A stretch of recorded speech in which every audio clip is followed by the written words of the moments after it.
I was on a plane. I was coming from overseas, and I don't know how this guy got a machine gun on the plane, but he stood up, man. He said, "Everybody, get on the fucking ground! Nobody look at my face!" I started freaking out. Because he was Chinese, I was like, why is he talking like that?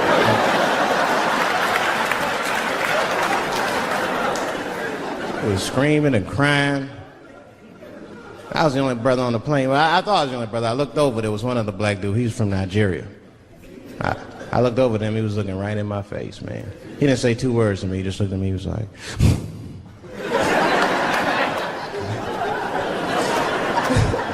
He didn't need to talk, I knew just what he was talking about. I looked right back at him, I was like...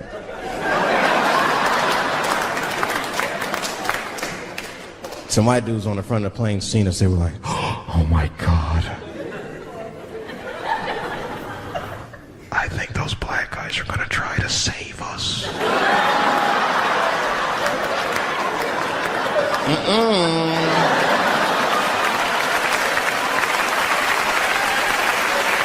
We were just communicating that we understood the situation.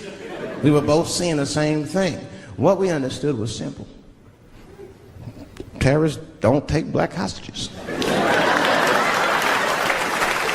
That's the truth. I have yet to see one of us on the news reading a hostage letter and shit. They is treating us good. We all chilling and shit. I'd like to give a shout out to Ray Ray and Big Steve and send some Newport.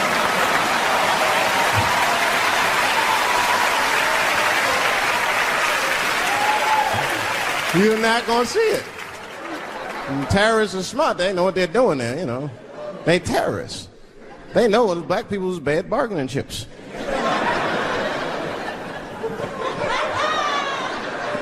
They called the White House. "Hello? We have got 5 black... Hello?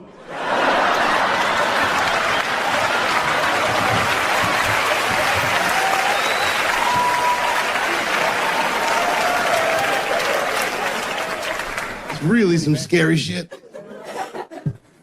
I gotta tell you, Harvey Weinstein is probably the first person that I ever looked at a photograph of and was like, yeah, he rapes. I'm not sure this motherfucker has a choice. Not a handsome man. A lot of meat and extra skin on his face. Yeah, he's ugly. You know the sad part is, he's done so well in life, he probably doesn't know he's ugly. You know, when you're good looking, everybody will tell you, "Oh, you look wonderful, you're so great looking." But when you're ugly, you gotta figure that shit out for yourself. It's a lot of putting clues together through the years. Why am I not getting in the club? I got all the right shit on.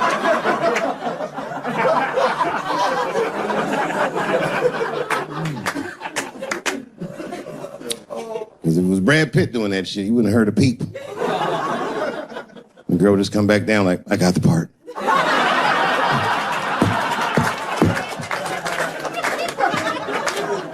Yuck. And yet, it is important that I acknowledge, ladies, you are absolutely right. There you go. They gotta all be mindful of that, guys, because this could happen to any of us. It could happen to me. I can see that. I can see myself showing up. Hi, I'm here for my 3 a.m. with Mr. Weinstein.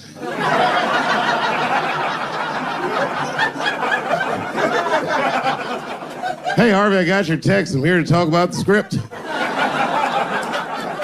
Seems like it's gonna be hard to read in candlelight, but I guess I could try.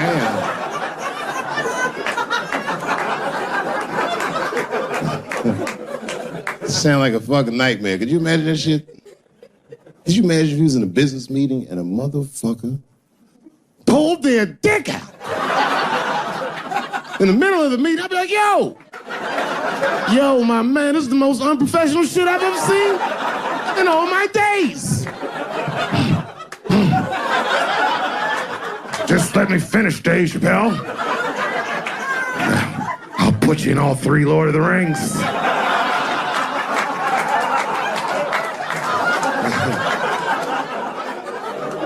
Hurry up, nigga. I have other meetings tonight. I have a 4:30 a.m. at Brett Ratner's house. And, I believe it's wardrobe fitting.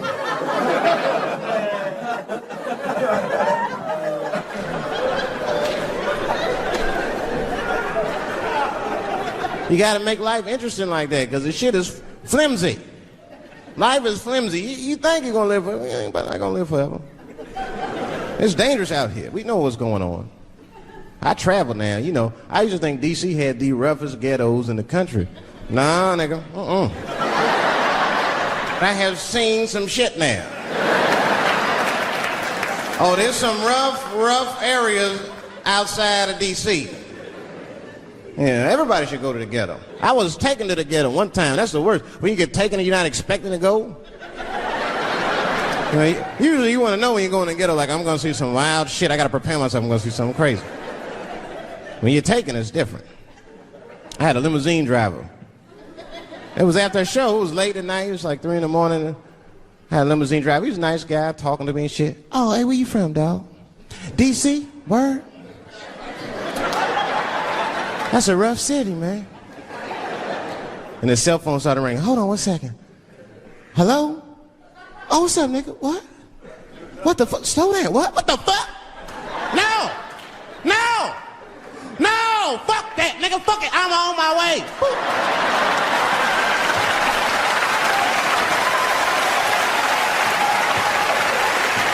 Hey.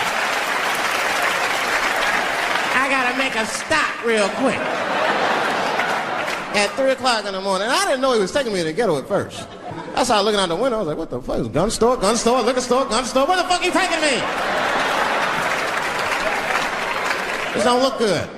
He didn't say shit. He just pulled up in front of an old rickety building that looked like a project. Now, I'd never been there before. I'm not sure if it was a project, but it certainly had all the familiar symptoms of a project. A fucking crackhead ran this way.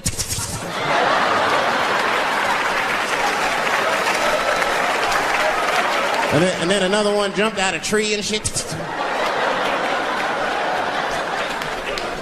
And I said, I'll be right back. And left me.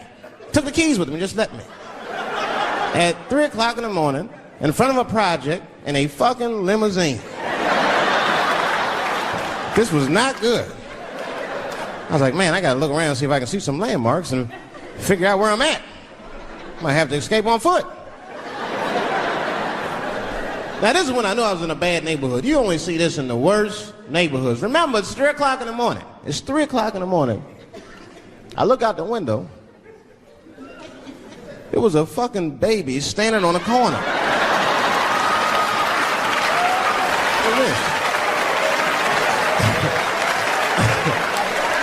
And the baby didn't even look scared. He was just standing there.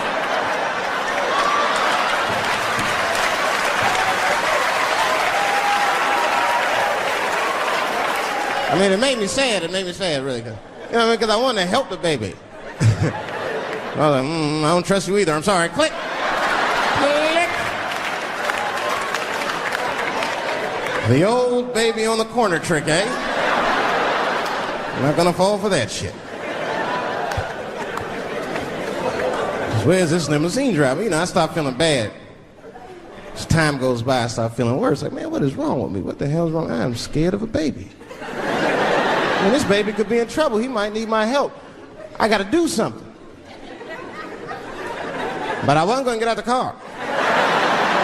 I'm serious, man. I just cracked the window a little bit. There's an old limousine. I could roll it down.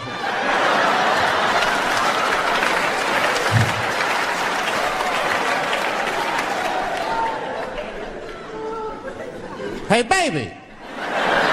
Baby, go home, man. It's 3 o'clock in the morning. What the fuck are you doing out?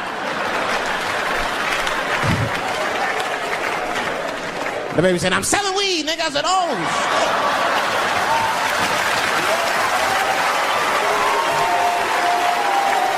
I wasn't expecting that. I'm serious. I had to buy 2 bags from him to calm my nerves. Let me get 220. Got back in the car and rolled me a joint, man. That shit was scary, man. Every once in a while, like a crackhead would come up to the car and look in the window. It was like Jurassic Park, and should he be looking on the car? Hey, get out of here, cracky. That baby was still standing there, man. Then I started feeling bad again. Yeah, weed make you feel guilty sometimes, you know. Man, what is wrong with me, man? I have just bought weed from an infant. I can't condone this kind of behavior. What am I thinking? I can't let the fear ruin my morals. Gotta do something.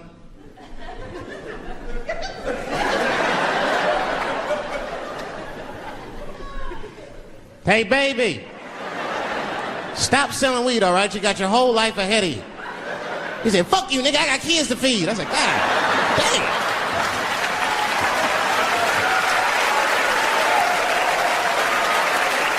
Sad. And just at that very moment, one of the crackheads was running across the street and got hit by a car. I know it was a hit and run. The police did it. That's all right, they sprinkled some crack on him and got back up. I almost protested the war in the beginning. Almost. Until I saw what happened to them Dixie chicks. I said, fuck that. If they'll do that to 3 white women, they will tear my black ass to pieces. I don't want to hear that shit. Yeah, man, they would. But I'm like, for real, why you care so much what the Dixie chicks say? It's not like they political scientists or nothing. They just bitches that can sing good. You know what I mean? Stop worshiping celebrities so much. Just don't listen, don't pay attention. I remember right around September 11th, Ja Rule was on MTV. That's what they said. They said, we got Ja Rule on the phone. Let's see what Ja's thoughts are on this tragedy. Who gives a fuck what Ja Rule thinks at a time like this, nigga? This is ridiculous. I don't want to dance. I'm scared to death. I want some answers that Ja Rule might not have right now. You think when bad shit happens to me, I'll be in the crib like, oh my God, this is terrible. Could somebody please find Ja Rule, get hold of this motherfucker so I can make sense of all this. Where is Ja? Add me Ja Rule.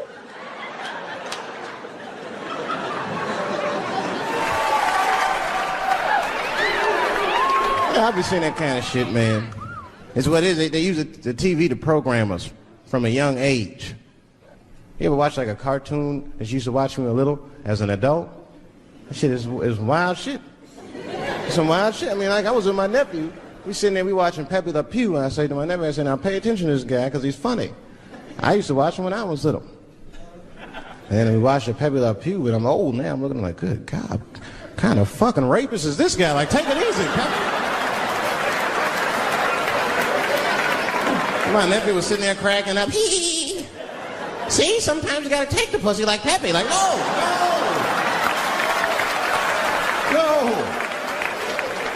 I had to turn the channel real quick. I turned on Sesame Street. I said, oh, Sesame Street. This is much better because now he'll learn how to count and spell.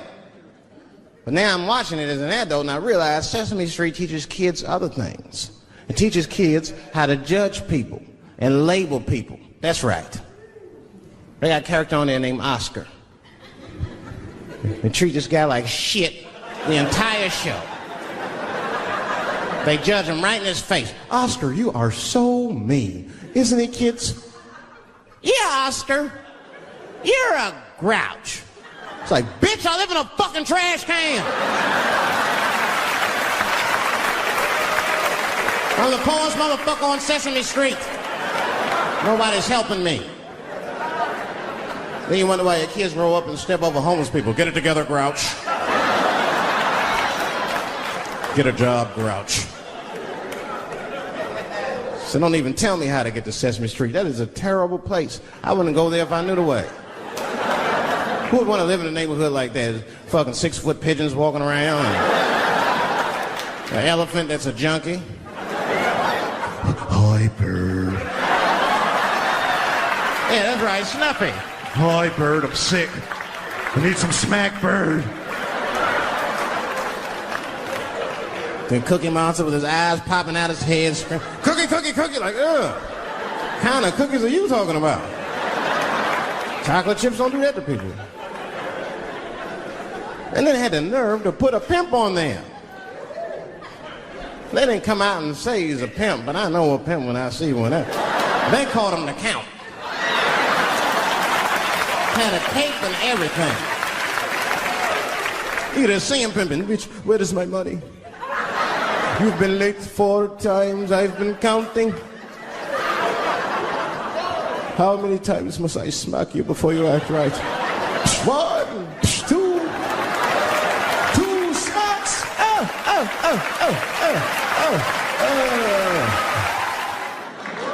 That's what I'm waiting for, because the timing of this Michael Jackson shit is what makes me doubt it. Every time there's wars going out of control, or the economy gets bad, or something is wrong with the world at large, it's always these moments in history that Michael Jackson will coincidentally jerk off a kid. This is getting a little ridiculous. Like, are you planning this shit? Do you have meetings? Michael, thank you for coming. As you know, Michael, the war has not been going as well as we expected. There's been a lot of hiccups, and the public is asking us a lot of questions, of course, and, well, Michael, there's no nice way to say this, and all I know how to do is be direct, so let me just be direct. We're gonna need you to jerk off another child, Mike. I'm sorry. I am sorry. But it would really help out. Or maybe he did it. Who knows? Who knows? That's the thing. That's what I wanted to say. Who knows? Who the fuck knows? Mike, God, and this little boy know. That's about it. That's about it. The only reason that I can even talk about this shit is because everybody is speculating. They all think he did it. And I don't think he did it. I'm alone in this. I don't think he did it. I'm not gonna say I don't think he did it. That's too strong.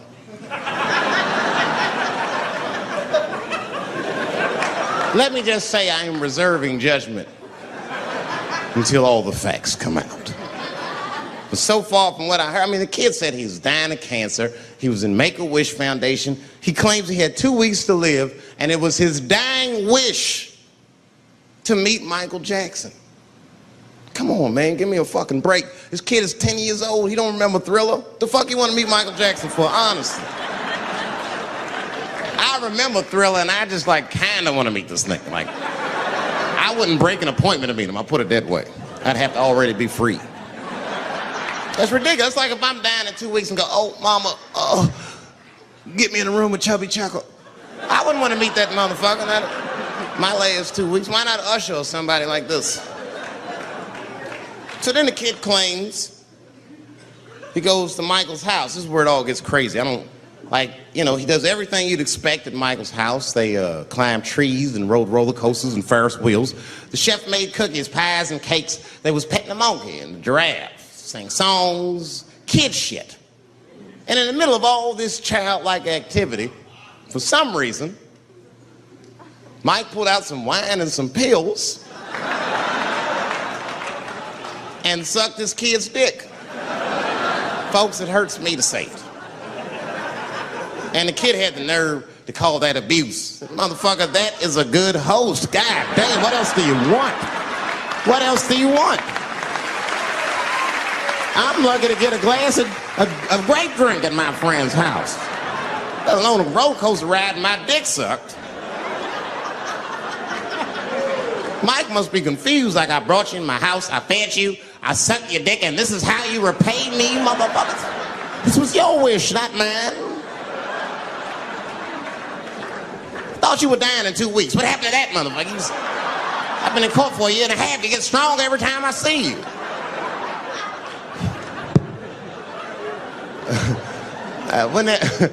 This is fucked up. I shouldn't even say this fuck. Wouldn't it be some ironic shit if they found out through this case that the cure for cancer was Michael Jackson sucking your dick somehow? Like if Mike had powers like Green Mile and all the kids like, "Please, Mike, suck our dicks." Never again. He didn't appreciate it. Can we at least study your saliva? Please, Mike.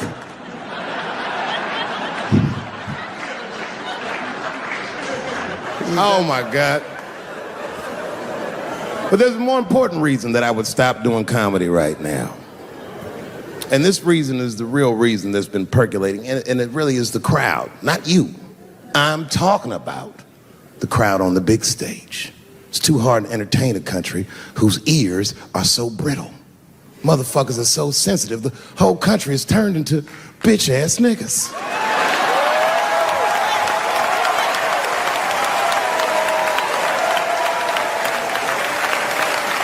Everything you say upsets somebody.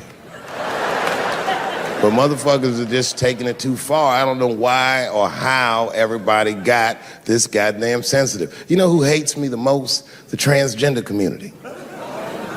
Yo, yeah, these motherfuckers. I mean, I didn't realize how bad it was. These motherfuckers are really mad about that last Netflix special.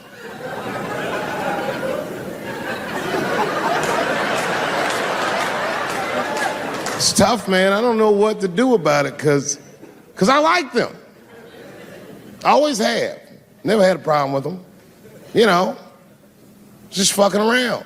As a matter of fact, I think I make fun of everybody, and I mean, as a group of people, they have to admit, it's kind of fucking hilarious, man. I'm sorry, bro. It's like, I've never seen somebody in such a hilarious predicament not have a sense of humor about it.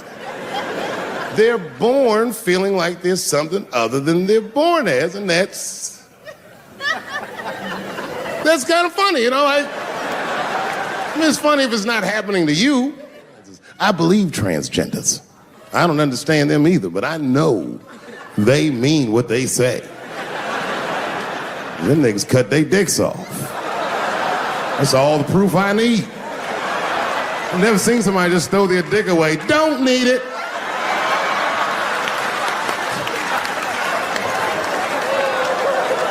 I don't understand, but I believe you and I support your decision, motherfucker.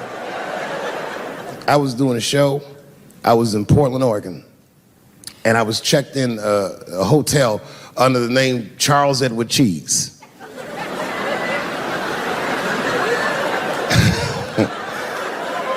I came back to my room late at night, and there was a note. It was like a letter on my desk. It was addressed to Mr. Cheese. So obviously, I'm going to assume that whoever wrote this letter must be an intimate friend of mine. This is not some kind of name that a person would just guess. But then I open the letter, and it turns out I don't know this person at all. It's a fan letter. You know, I'm not even used to the idea that I have fans, but I'm grateful for it. And I don't read those letters. It'd be nice if I did, but realistically, it's like, what am I, Santa Claus, nigga? I don't have time for this. Like, got shit I want to do. I'm trying to chill.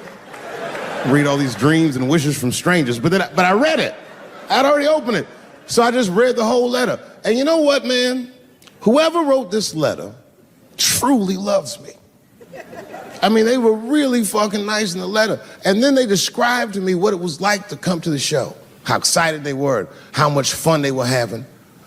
And then they said that when I got to my jokes about transgenders, that they were, quote, devastated. Because it turns out that whoever wrote the letter was transgender. Now, I'm going to be real for a second. As a policy, you got to understand, I never feel bad about anything I say up here.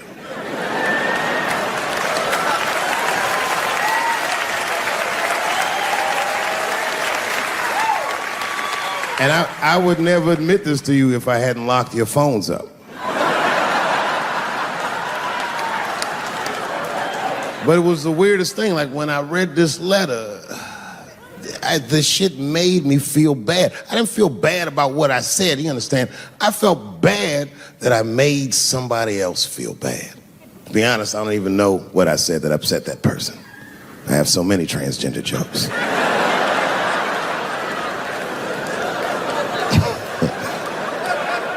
But I feel like it was probably this joke I'm about to tell you right now. And it's not even that bad of a joke. It's a true joke. I mean, it's not true, but I had read in the paper that Caitlyn Jenner was contemplating posing nude in an upcoming issue of Sports Illustrated. And I know it's not politically correct to say these things, so I just figured, fuck it, I'll say it for everybody else. Yuck.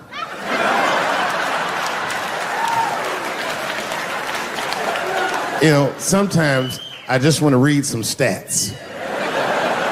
I don't know why you're gonna cram some man pussy in the middle of the sports page like this. I just didn't think that was the place for it. But I wasn't saying anything like Caitlyn Jenner's a bad person. I'm not mad at her for doing it. Not even mad at Sports Illustrated. If I'm mad at somebody, I'm probably just mad at myself. You understand? Because deep down, I know that I am not strong enough to not look at those pictures.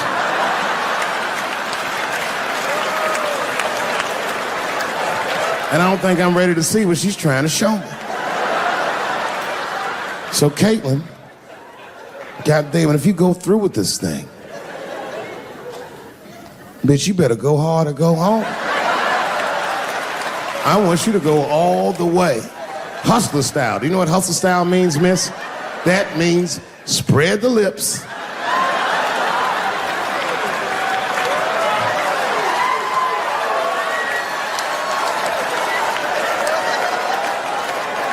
I hope she spreads her lips and there's an itty bitty dick inside. Ah! The show is behind the curtains.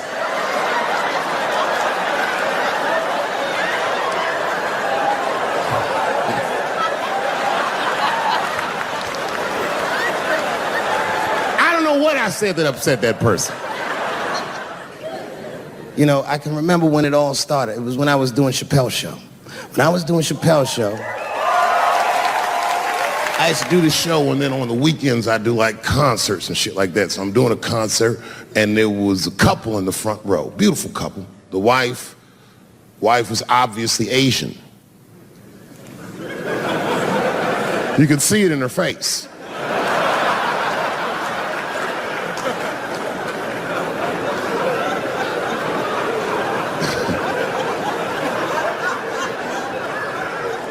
The husband, this motherfucker was mysterious, to say the least. Couldn't quite pinpoint where he was from. Caramel-colored fella, very nice hair, but he could have been from anywhere. Bangladesh, Mexico. I can't guess with a nigga like this. All I knew for sure about this guy is that his wife was a bitch. I could see that in her face, too. No, he was laughing and having a good time, and she was scowling at me at a goddamn comedy show. I couldn't figure it out. And then I realized at some point that she was pregnant, and I was smoking on stage. I said, oh my God, that's probably why she's mad. So I started to put my cigarette out, but then she hit me with one of them fake non-smoker calls. So I just kept smoking. I thought to myself, bitch, that babe will be fine, relax. And I tried to break the tension. I just asked her. That's all I said. I go, hey, where are you guys from anyway? And I could tell that she was on to me. She goes, very condescendingly, she says, I'm from California. If you're asking my ethnicity, I am Chinese. And her husband was just cool about the shit. He was like, I'm Mexican, bro. I said, well, I'm sorry if I offended you by asking, but you're a very beautiful couple. And miss, there's no question that you're gonna give birth to the hardest working baby this world has ever seen.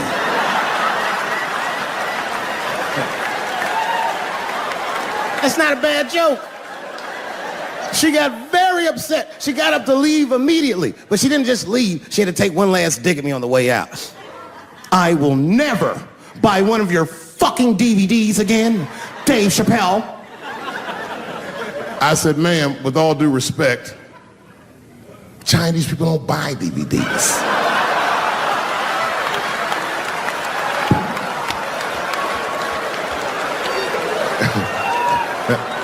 And the crowd went crazy. We were all laughing, having a good time. I didn't even think anything of it. And then just 3 days later, This lady sends a fucking letter to my promoter telling him not to book me for shows anymore because I was, quote, racist, and I'm quoting her, insensitive to the nature of my interracial marriage. I was like, word, bitch, I was. If she had just done a little bit of research, she would know that I myself am in an interracial marriage. That's right. In fact, my wife is Asian too. Surprise, bitch, I'll see you on Thanksgiving.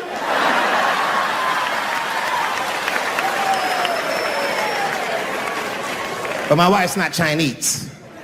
She's Filipino. That's right. And our kids are Puerto Rican somehow, so there you go.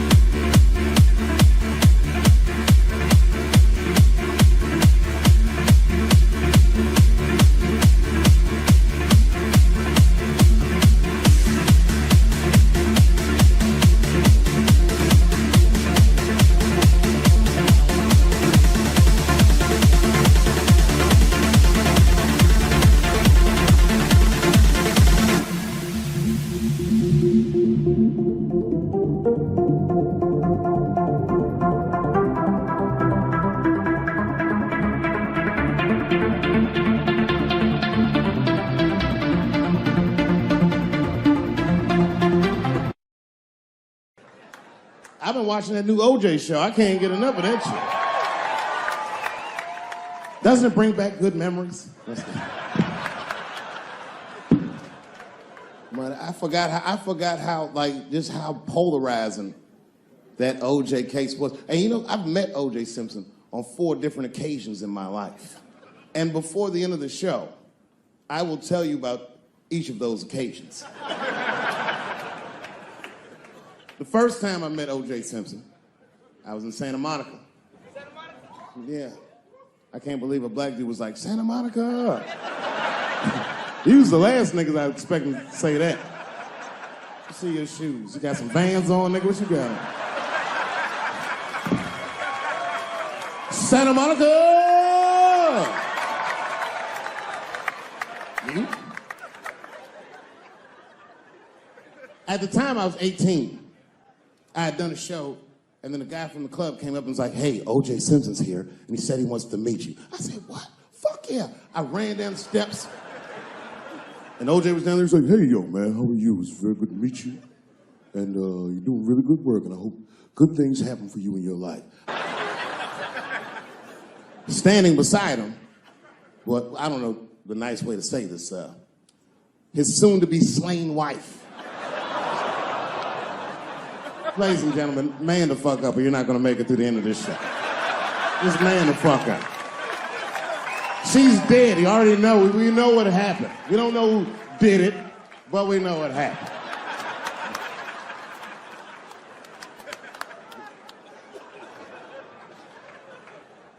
I should tell you that woman was very nice to me. She actually embraced me.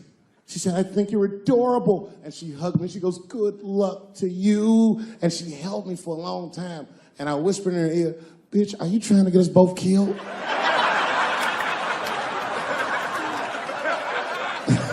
I'm just kidding, I didn't say that. But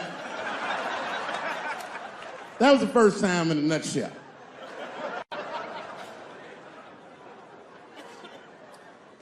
It's good to see so many different people here from so many different ethnicities. Very diverse crowd. Looks like you thought Bernie Sanders was gonna come out in this motherfucker, but surprise, it's me.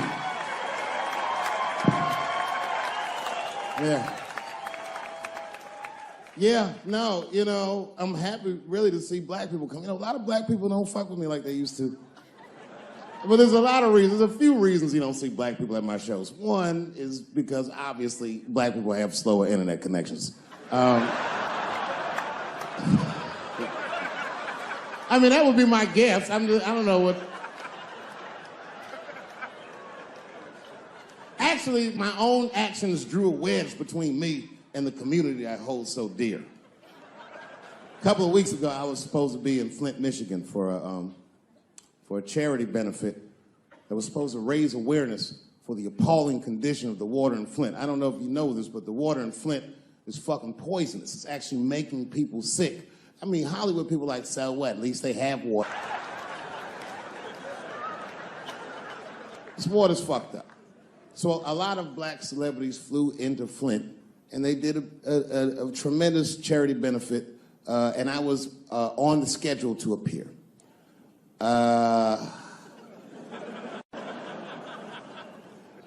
So the reason a lot of people haven't heard about this benefit, it was the same day as the Oscars. Right, I know. So I was on my way to the airport to go to Flint, and then Chris Rock calls me and is like, hey, Dave, I got a ticket for you for the Oscars. Can you make it? And I was like, sure, nigga, I'm on my way to the airport right now. Oh, come on, man. What am I going to do about that water? What am I, a fucking superhero? I need to have fun. I need to live, too. I didn't fuck that water up. Stevie Wonder was there. They didn't need me. I'm sorry, everybody. I've never been to the Oscars. You've seen the movies I make.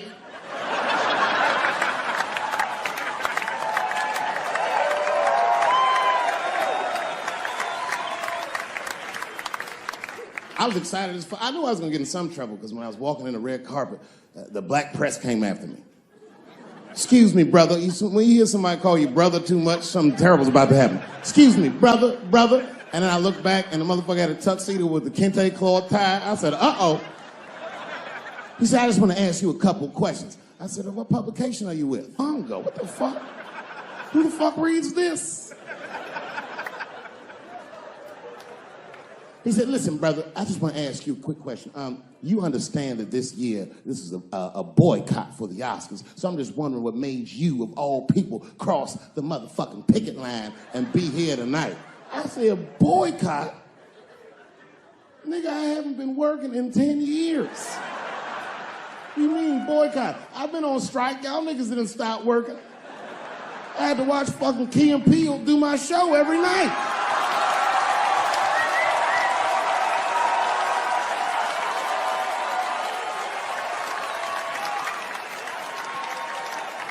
Fuck the Daily Bongo is what I said. I went to Oscars and had a wonderful time.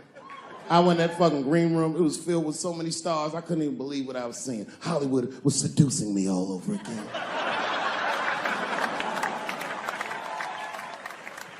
I was sitting back there, I'm smoking, drinking with the stars.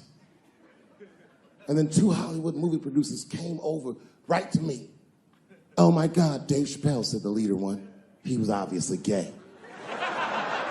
Some guys you can just tell. The other one seemed like a money guy, like maybe he was from Texas or some shit. But the gay one was definitely the leader because he did all the talking. And then he hit me with, so David, do you have any movie ideas that you would like to pursue? The truth is, I don't. But if you know the game, you're not supposed to tell motherfuckers you don't have ideas. I was like, yeah, man, I got plenty of ideas.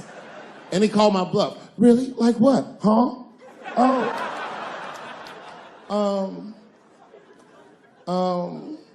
And then I just started making up shit that I thought maybe he'd like to see. I said, I have a superhero idea. He goes, really? I go, yeah, he's a gay superhero. He was like, really? What's it called? Huh? Oh, it's called Same Hero, New Boots.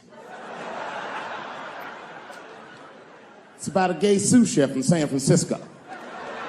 When he's taking out the trash, and he's blessed with powers beyond his wildest dreams. Supersonic, gay kind of powers. And he starts saving everybody in San Francisco. But at first, he only saves gay people. Later, he saves everybody, and the whole city just falls in love with him. The only problem is, no one remembers him when he saves them. Well, I don't understand. Why wouldn't they remember him? I said, because, dummy, he's gay. He keeps changing his outfit.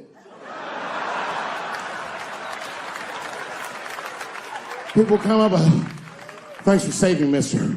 What's your name anyway? And he's like, same hero, new boots, and that motherfucker flies away.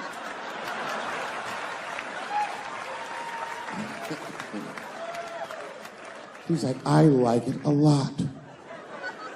The Texan didn't like that shit at all. He was upset. That's impossible, gay superhero. I said, what? Well, I have others. I have a superhero you love because he's stronger than Superman and he fights for truth, justice, and the American way like Superman, but more than Superman. He beats up Mexicans for no reason.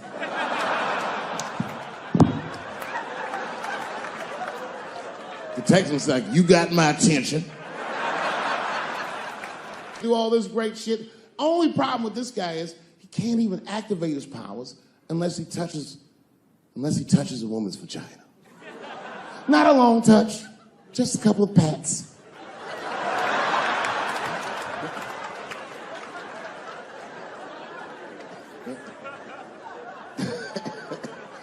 He said, well, what's the problem with that? I said, well, the problem, sir, is that our hero is not, he's not a handsome man. And he's often short on cash. So whenever trouble breaks out, he has to run around the city and convince women to let him pat their vaginas. Please, miss, that building's on fire. Can I pat your vagina quickly? People are dying, but he can't tell them exactly why. Ugh, get away, you're gross. Please, miss, people are dying. Just a couple of pats. Ugh, gross, get away.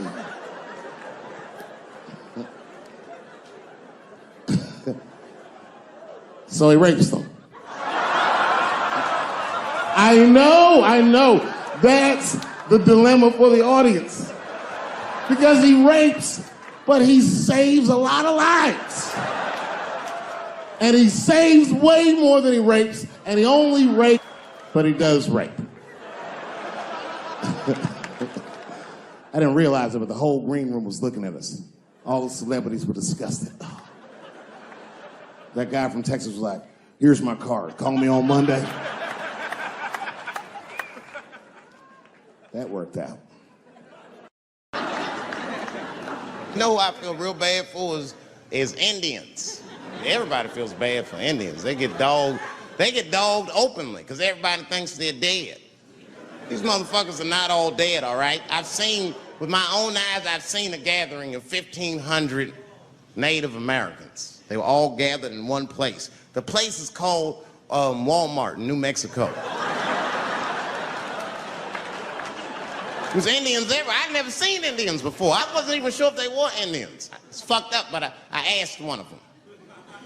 It's not nice, but I seen him in the sports section looking at bows and arrows. I had to say something. Excuse me. I don't mean to be rude. Are you an Indian? And he was cool. Yes. Yes, I'm Indian. Still didn't believe him. I had to test him to be sure. This is fucked up. But I had a gum wrapper in my pocket, so I balled that shit up and I threw it on the floor. And a single tear came out his eye. I said, oh shit. I had so many questions. So what tribe are you from?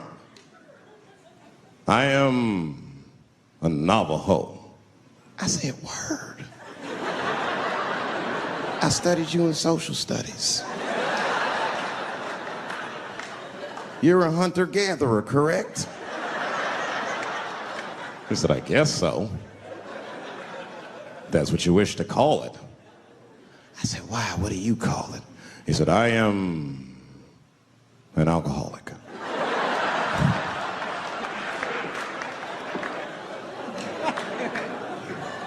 I said, well, what's your name, dog? He said, please.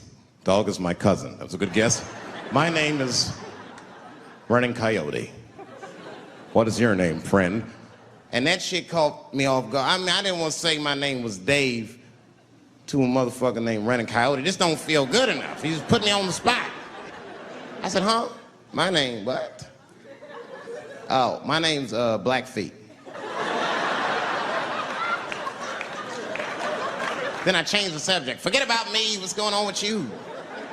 I want to meet your chief. Why don't me, you, and your chief and your friends get together tonight? We could have a real live peace pipe smoking ritual. We need to celebrate, nigga. I thought you were dead. And he set it up. It was beautiful. It was just like I dreamed. We was all sitting around. Them Indians was beating the drum. Some other Indians came out the back with a long blanket that was folded in half and put in front of us. Open that shit up, and on the blanket was a long wooden pipe with feathers. And bags of weed were all over the blanket. Chief walked over.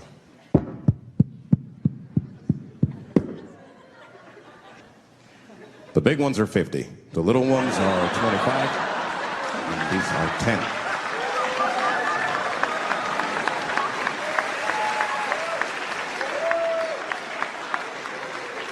Me and those Indians got high as shit. I was baked. I told the chief, he was talking, I cut him off. Time out, chief. Sorry to interrupt. I'm fucking smashed, man. The weed's too strong. I'm itching. This is PCP, nigga. The spirits have got me. Chief, the spirits have got me. And the chief threw some water in my face. Calm down, blackface. Splash! I said, hey, it's black feet, motherfucker. Take it easy.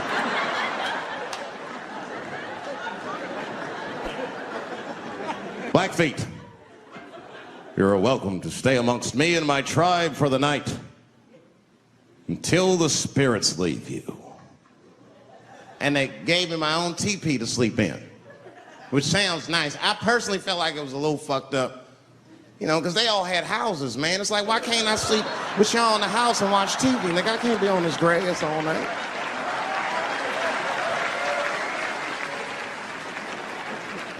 Yeah, Indians is rude, man. Everybody's rude. Indians, they eat nasty food. All they ate was corn and shit. Doritos, I think they call it. That's right. People only see the surface. They see the division in our foods. Just because I eat chicken and watermelon. They think that that's something wrong with me. Let me tell you something. If you don't like chicken or watermelon, something's wrong with you, motherfucker. There's something wrong with you. Where are all these people that don't like chicken and watermelon? I'm sick of hearing about how bad it is. It's great. I'm waiting for chicken to approach me to do a commercial, nigga. I'll do it for free, chicken. It's the least I can do. They make fun of Latin people for eating, what y'all eat? Beans, rice, corn. Listen, that's not a reason to hate a motherfucker, all right? It's funny, but it's not a reason to hate. The only reason these things are even an issue is because nobody knows what white people eat. You've been very good at keeping that shit a secret amongst yourselves. I study white people. You don't know that. I'm writing a paper on you. Not even for school, nigga, just to do it, just to get, I'm just doing independent research. I'm spending my money, that's why I'm working so hard. I follow you around grocery stores. They freak out. I just try to peek in the cart. They always say, get away from my cart, nigga. What are you looking at? Chicken and giblets are over there. You must be lost. These are vegetables.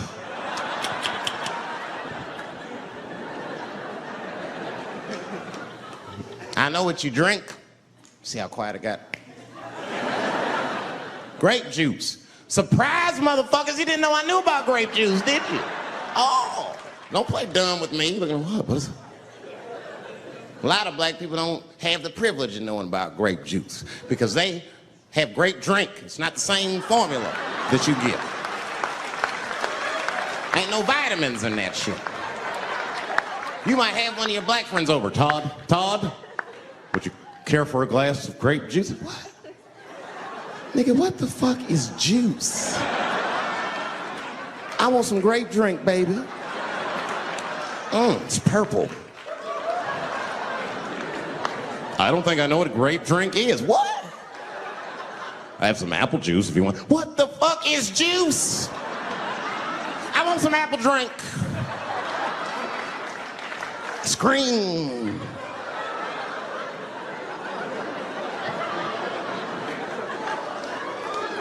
Remember that commercial for Sunny Delight when all the kids run in from outside playing? And they all run to the fridge.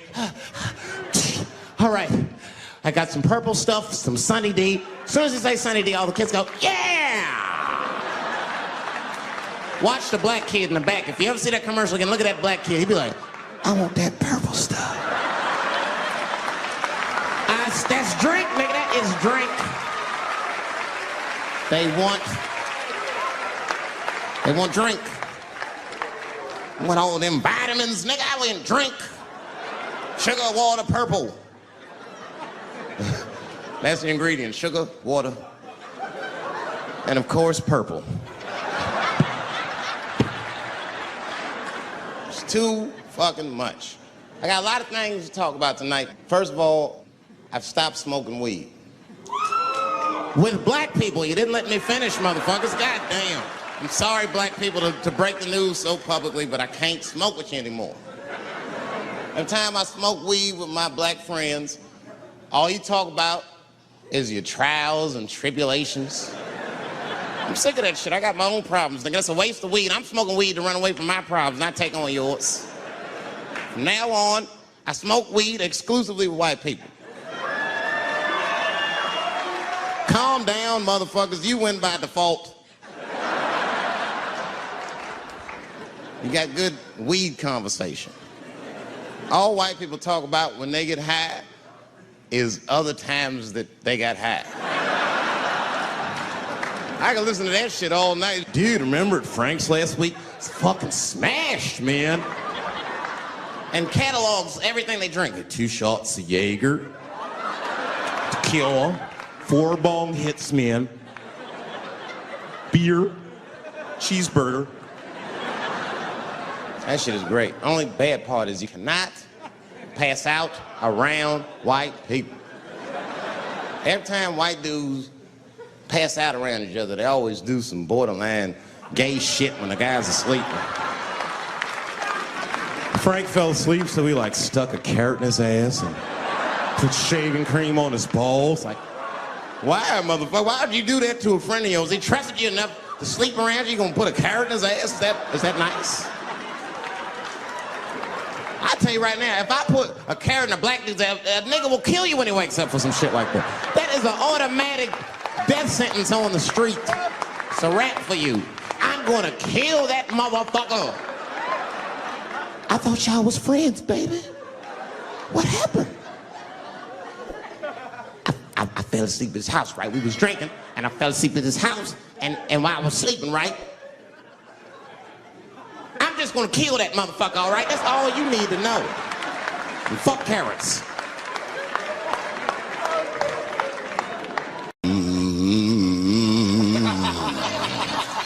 You know, that's just my grandmother used to sing that when she cleaning up. That's real spiritual. Black work song. Not everybody know about that. I know. See, white people, you guys might whistle when you work. You dig? But that's how you can tell what kind of work we're actually doing.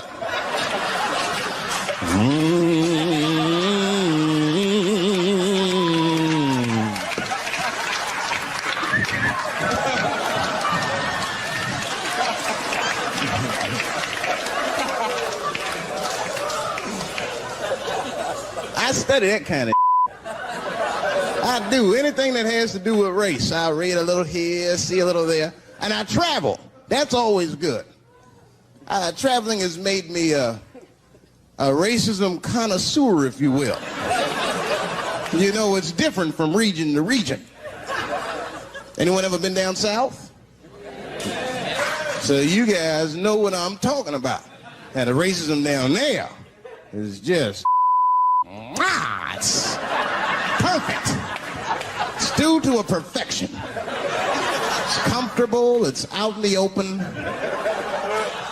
There are no secrets in Mississippi. Everybody knows the deal. Morning, nigga. Morning, sir.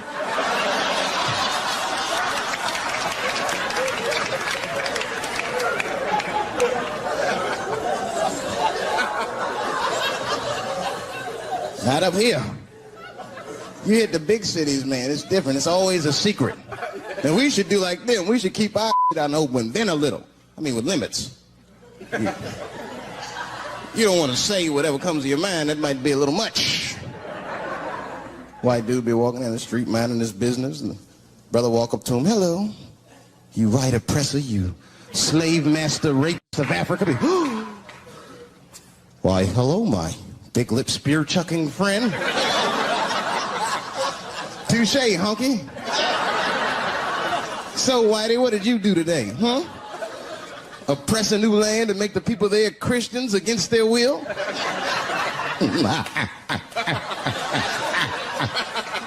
What did you do, fella? Burn those big black lips on a crack pipe as you missed your job interview? Easy, Whitey, you're cutting deep. All this chit-chat has got me thirsty. You will excuse me for a moment. I'm going to go to the Korean store and get something to drink. Chilling. Hello. You slanted-eyed, ruining the economy in our neighborhood by opening stores and taking the money out the community. Chink. Well, good afternoon, you browse around but never buy anything suspicious looking. After a while, that might be too much.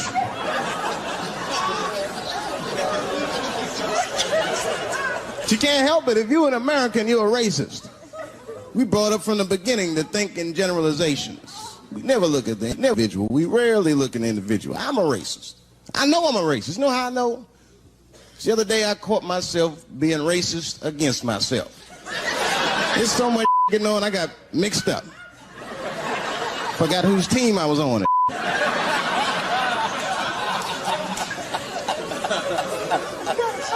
One time I was reading the paper, man, this story came on about this guy was suing a department store because they wouldn't let him play Santa Claus, you know, because he's black. And I was actually like relieved when the department store beat him. That's bad. But I wasn't ready for that. I wasn't ready for the idea of a black Santa Claus, man. That would suck. So we wouldn't get our presents till the 28th, 29th. Sorry I'm late, kids. Santa got caught up with some in Vegas. I had to sell some toys to get back, shit. Where them cookies at? I heard that when Martin Luther King stood on the steps of the Lincoln Memorial and said he had a dream, he was speaking into a PA system that Bill Cosby paid for. Do you understand what I'm saying? The point is this. He rapes, but he saves. And he saves more than he rapes, but he probably does rape. Thank you very much. Good night. Fuck, I need an alibi. I can't be no celebrity. This shit is just the worst. I'm seeing it. I see why stars are crazy, man. These motherfuckers. I went to Disney World with my kids, which is a big deal for me. I don't get to see my kids so much. I do Chappelle show 20 hours a day, sleep for like half an hour, raise my kids for 10, 20 minutes, and I go back to work. Now, this particular day, I got to hook up with the kids. We went to Disney World. Everybody at the park, fucking everybody. Hey, Rick James, bitch. Hey, I'm Rick James, bitch. It's like, hey, man, hey. You mind not calling me a bitch in front of my kids? Time out, motherfucker. We take a day off. Even Mickey Mouse did it. I said, this is the most unprofessional shit I have ever seen in my life. Rick James, bitch. Oh, I was fed up. I caught that motherfucker with an uppercut. Bop! Knocked his head clean off. Everybody was screaming. Oh my God, oh my God! Mickey Mouse is Mexican. But everybody's getting along. I see that shit. I see it all around. Blacks and whites don't fight so much. You know who don't have no beef with anybody is Asian people. I see how y'all be doing. Y'all just lay in the cut. Only people Asian people beef with is other Asian people. Like if you call a Korean guy Chinese, I've done this. They will flip out, hey! What make you think I'm Chinese? I am Korean. I look Chinese. Yes, motherfucker, you do look Chinese. That's why I said it. It's an accident. Nigga, to the untrained eye, you all look Chinese to me. It's a mistake. I'm not trying to offend you. Some people say all black people look alike. We don't get bent out of shape. We normally just call those people police, okay? Just learn to live with it. I am not saying that to say that trans women aren't women. I am just saying that those pussies that they got, you know what I mean? I'm not saying it's not pussy, but that's like beyond pussy or impossible pussy. You know what I mean? It tastes like pussy, but that's not quite what it is it? It's not blood, that's beet juice.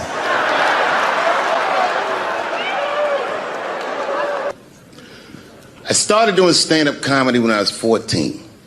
I'll never forget the first time I was on stage. The guy that introduced me was a guy named J.T. Newton. I'm 47. I can close my eyes and remember the introduction like it was yesterday. It went like this.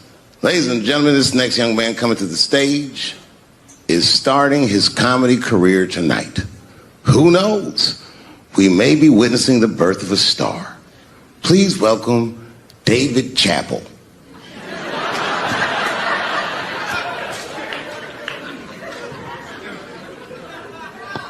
From the first time that I ever held a microphone, I was sure this was it. I knew I was home. I knew I had found my thing. And my God, man, I was a child. I got good. Matter of fact, I was good from the moment I started. And I'm not saying this to be a braggart. I'm telling you the truth. These old niggas in awe of me. How is this little boy so poised? They used to say. I was. I mean, you know, I got better, but it started out good. About a year into it, when I was 15 years old, I had written a joke during the AIDS epidemic about having a Goodyear condom. Something, I don't even remember the joke. Something about an industrial strength condom by Goodyear. I just remember all the comedians really liked that joke. And there was an older comedian. And he came to me one night after the show, after he saw the joke, and he said, listen, I got an audition at another comedy club, and I was wondering, do you mind if I do that joke? I just want to borrow it. Now, I'm a kid. I don't know any better. I'm like, borrow it? Well, I guess, sure, if it'll help your career. I let him do the joke. And then weeks later, I was waiting to go on in a comedy club, and he went on before me, and he did the joke. And after the show, I pulled him aside and I said, hey, man, I don't mind you borrowing my jokes, but you gotta give them back. He said, oh, I forgot to ask you. He goes, let me buy that joke from you for $50. And I said, man, I'd do it, but I'm just starting out. I need all the material I can get. The idea being that the more material I can accumulate, the faster I'll be able to make money for my work. I said, I can't do it. I want my joke back. I'll never forget this. Remember, I was a 15-year-old child. This guy was a grown-ass man.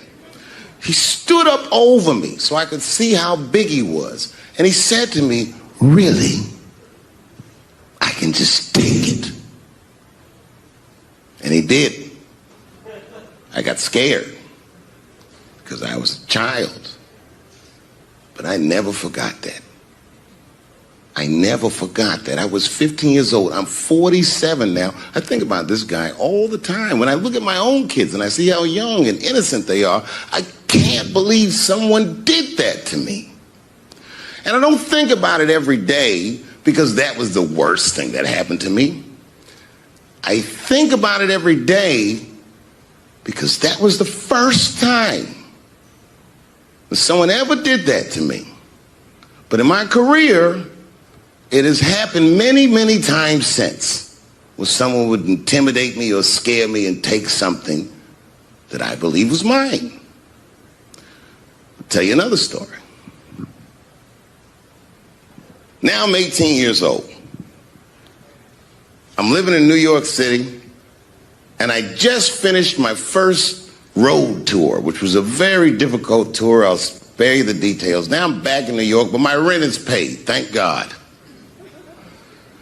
And I have $60 to my name, and a woman that I had met in Pittsburgh, a bad Dominican bitch,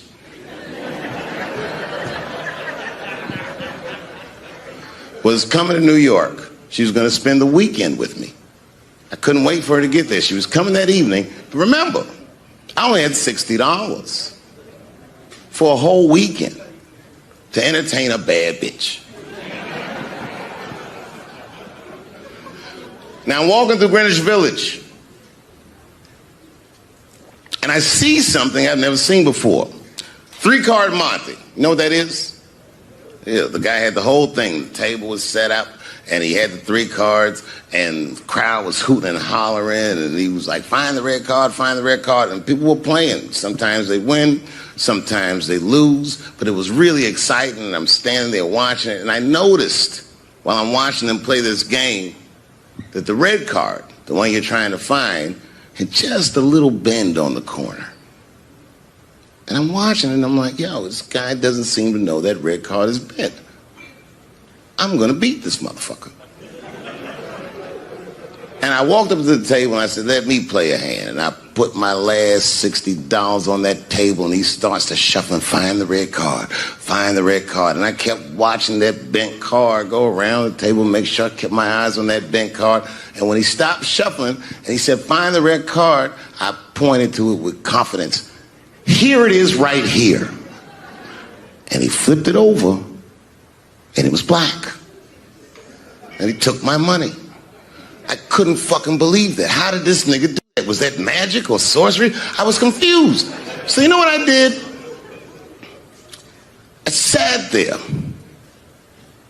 and I watched him for a real long time play the game.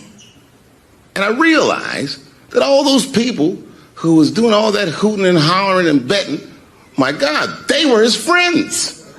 They were in on the whole thing. I felt so wronged. I felt so stupid. And then the next sucker came up to the table and was about to put his money down. And I said, fuck that, man. Don't put your money there. All these niggas in on it. It's a trick. And when I said that, the guy that was dealing, and this motherfucker was huge, snatched me up by my collar. Feel how strong he was when he grabbed me. I was a skinny little guy. And he was gonna maul me. And the only reason he didn't, I'm sure, is because he saw the fear in my face. And that fear, he looked at me. I saw his eyes go from hard to soft. He softened. Then he looked at me like the way a father would look at a child. And he said to me, young man, don't ever come between a man and his meal. I never forgot that either. Most have to run the streets for years to learn a lesson that profound. It took me 2 seconds. Never get between somebody and their paper. Taking a man's livelihood away from him is akin to killing him. Look, it was way more intense than what you guys might have read. I don't know what you read, but the kid, while we was beating on him, reached in his waistband, pulled out a .22 caliber pistol. That shit was mayhem. Everybody started screaming, oh my God. Oh my God, he's got a gun. He's got a gun. And then I got scared. I was in the back, but I was scared. Because I knew that everybody that was with me was armed. Yes, if they had shot and killed this kid on stage at the Hollywood Bowl, like I pay you to do, Travis,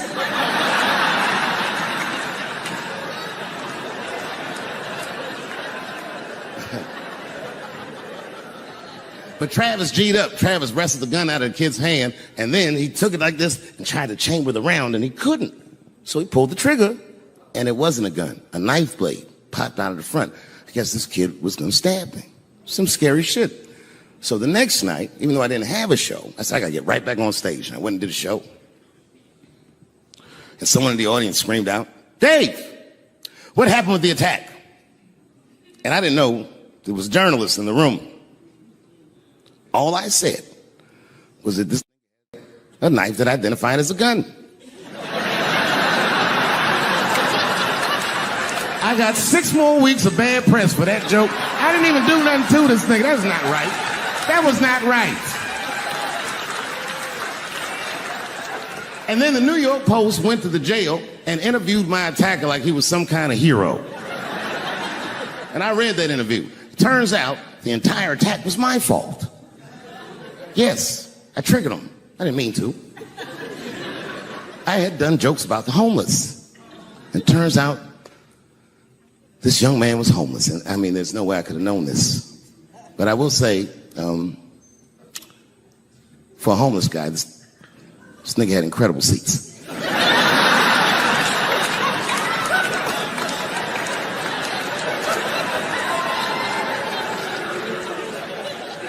Oh, and they said I triggered him because I had done LBGTQ jokes, and it turns out this fellow was a bee. That was the headline in the article. It said, Dave Chappelle's alleged attacker is bisexual. I said, alleged attacker? This motherfucker definitely attacked me. I'll show you the tape. He's allegedly bisexual. I'm gonna need to see him suck somebody's dick before I believe the rest of this article.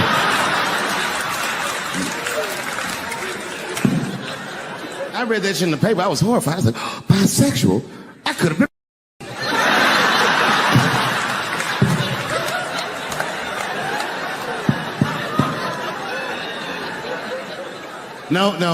No, you know what though?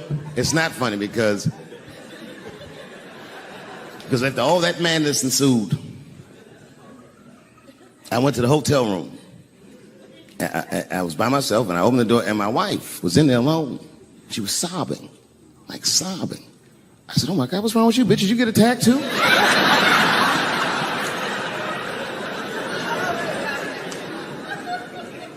And she's crying. She said, oh my God, David. She said, if you had died tonight, me and the kids would have nothing.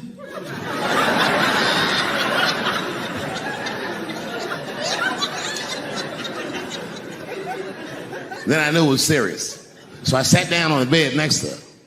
And I reached in my pocket, I pulled some keys out that she had never seen before. She said, what are those keys? And I gently placed them in her hands. I said, sweetheart, those are the keys to my safe deposit box. God forbid anything ever happen to me. But if it does, don't even worry about it. You and the kids have everything you need in that box. I've already taken care of it. And she was looking at them keys, and I could see her mind realize what we were actually talking about. And then she just started crying harder.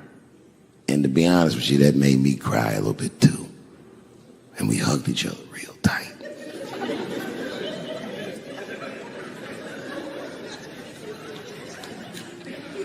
Do you know this bitch looked in the box while I'm alive and well? Who does that? Oh my God. And then she was mad at me. She said, God damn it, David, I opened that box. I said, you did? She said, yes, I did. And there was nothing in there.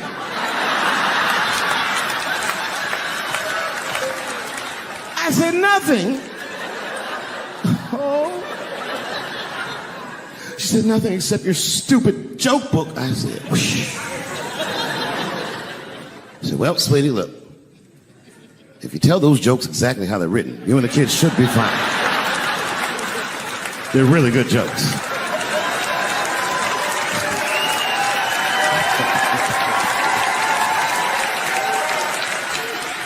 She's like, good jokes? What is this shit? Come join me in my watery grave. No, you gotta roll your throat.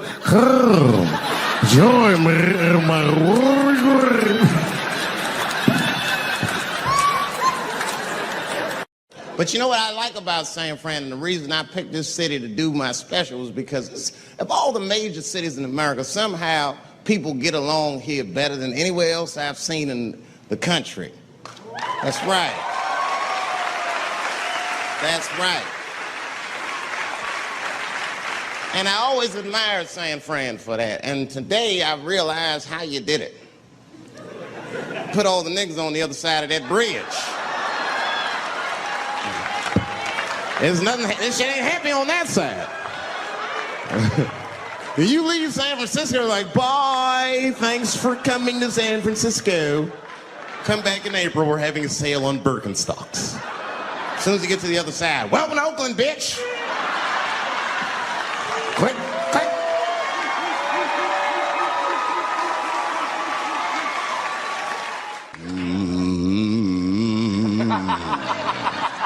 You know, that's just my grandmother used to sing that when she cleaning up. That's a Negro spiritual. Black work song. Not everybody know about that. I know. See, white people, you guys might whistle when you work. You dig? But that's how you can tell what kind of work we're actually doing.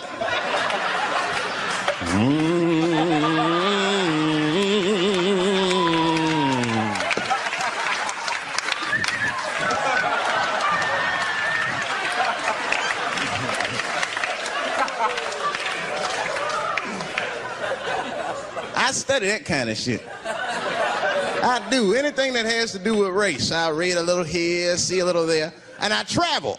That's always good. Traveling has made me a racism connoisseur, if you will. You know, it's different from region to region. Anyone ever been down south? So you guys know what I'm talking about. Now, the racism down there is just fucking, it's perfect. It's due to a perfection. It's comfortable, it's out in the open. There are no secrets in Mississippi. Everybody knows the deal. Morning, nigger. Morning, sir.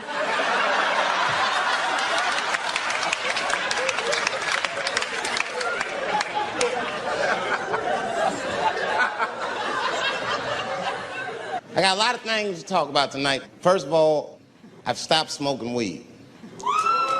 With black people, you didn't let me finish, motherfuckers. God damn. I'm sorry, black people, to break the news so publicly, but I can't smoke with you anymore.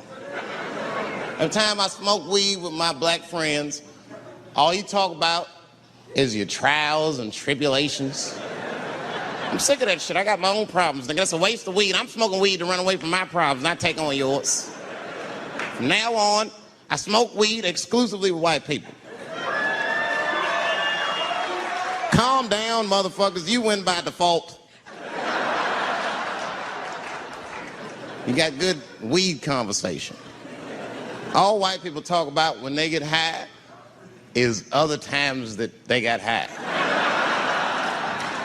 I can listen to that shit all night. Dude, remember at Frank's last week? It's fucking smashed, man. And catalogs everything they drink. 2 shots of Jaeger, tequila, 4 bong hits, man, beer, cheeseburger. That shit is great. Only bad part is you cannot pass out around white people. Every time white dudes pass out around each other, they always do some borderline gay shit when the guy's asleep. Frank fell asleep, so we like stuck a carrot in his ass and put shaving cream on his balls. Like, why, motherfucker? Why would you do that to a friend of yours? He trusted you enough to sleep around you. You gonna put a carrot in his ass?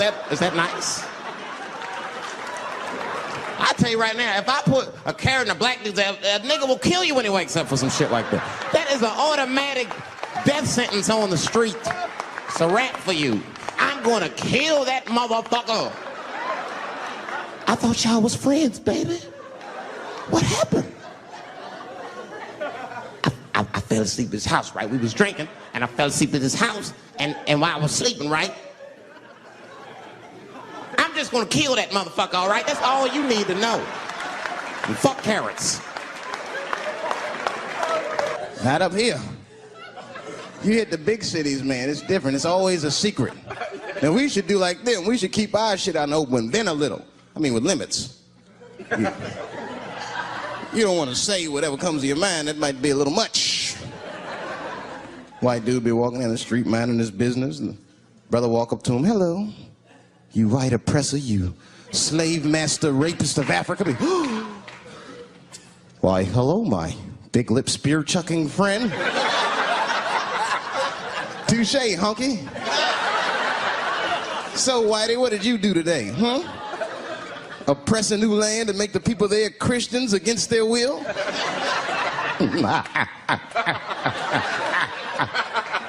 What did you do, fella? Burn those big black lips on a crack pipe as you missed your job interview? Easy, Whitey, you're cutting deep. All this chit-chat has got me thirsty. If you will excuse me for a moment, I'm gonna go to the Korean store and get something to drink.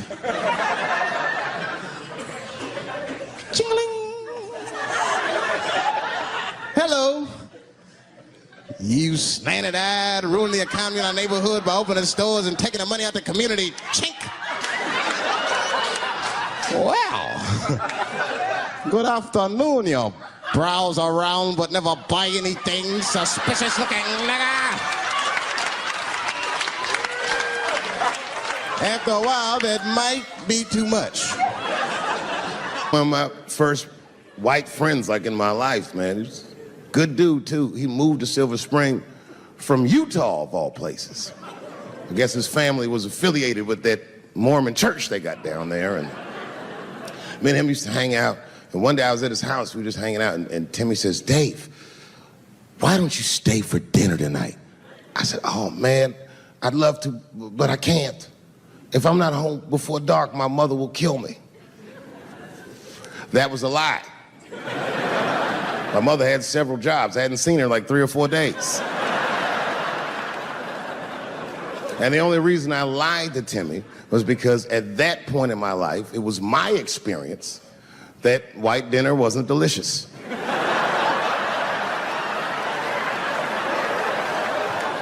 I'd rather go home and fry some bologna or some shit like that.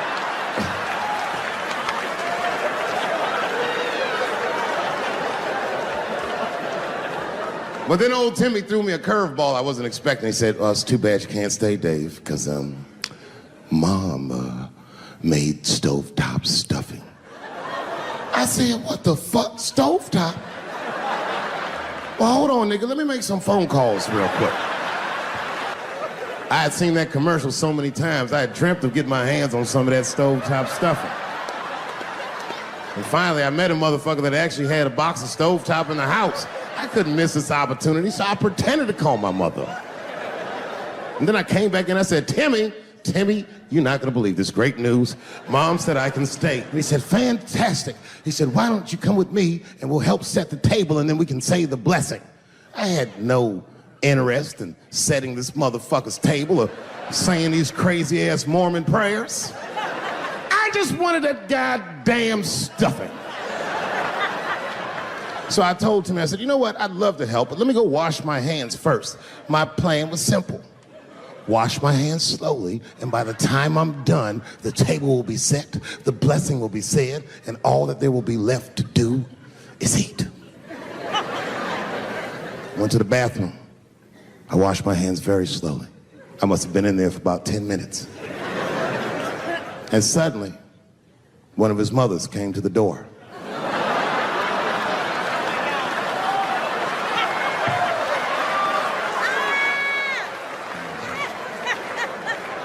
She was like, hi, David, right?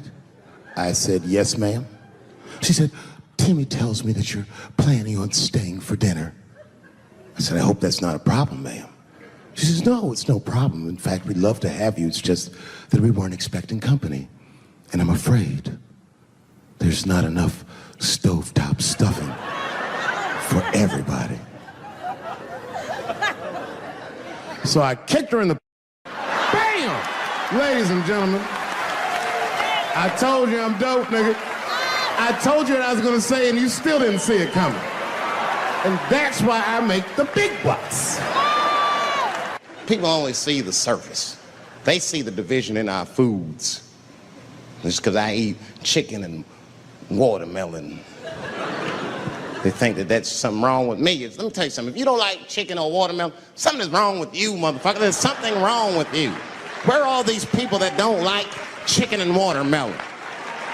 I'm sick of hearing about how bad it is. It's great. I'm waiting for chicken to approach me to do a commercial, nigga. I'll do it for free, chicken. It's the least I can do.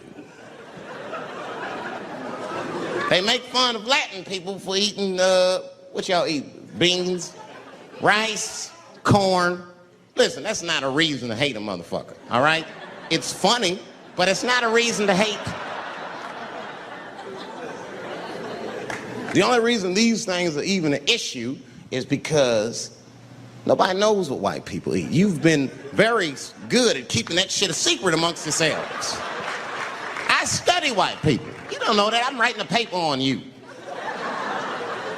Not even for school, nigga, just to do it, just to get, I'm just doing this independent research. I'm spending my money, that's why I'm working so hard. I follow you around grocery stores. They freak out. I just try to peek in the cart. They always say, get away from my cart, nigga. What are you looking at? Chicken and giblets are over there. You must be lost. These are vegetables.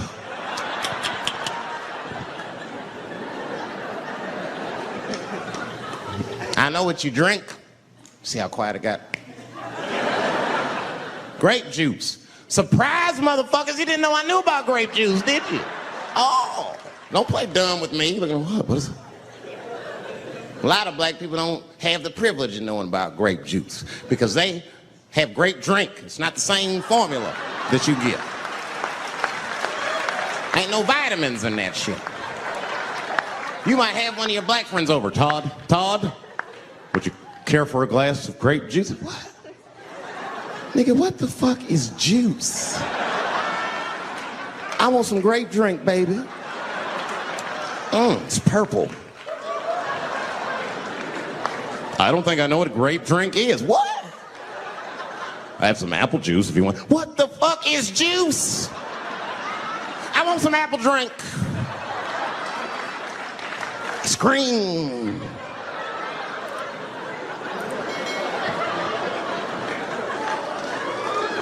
Remember that commercial for Sunny Delight when all the kids run in from outside playing and they all run to the fridge? All right, I got some purple stuff, some Sunny D. As soon as you say Sunny. Well, I have some very bad news for the people in the front rows. I heard that some of you paid as much as $800 for your tickets. Sadly, I did this same show a couple weeks ago in Atlanta for $60 a head. Can you imagine? Nigga, you could have flown to Atlanta, got a hotel, had some dinner, and came back and you still have a little money left over, niggas. Paid way too much just to see me in this gay-ass neighborhood. All right, let me roll up my sleeves and tell these pussy jokes.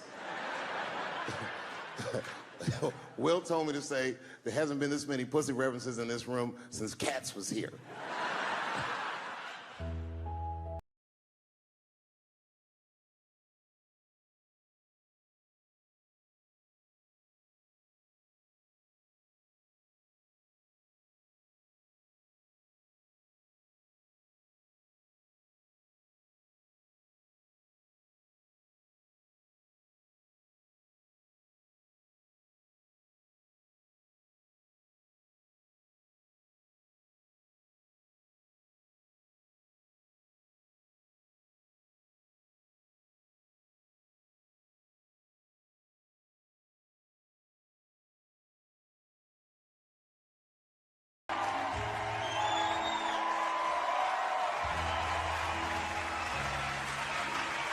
Thank you guys very much. Boy, I gotta tell you, man, I've been doing this set all week, and boy, I've been telling these jokes, and sometimes niggas look like they're in actual pain over the jokes. None of it's that bad to me, but I understand why it could hurt some people's feelings. So tonight,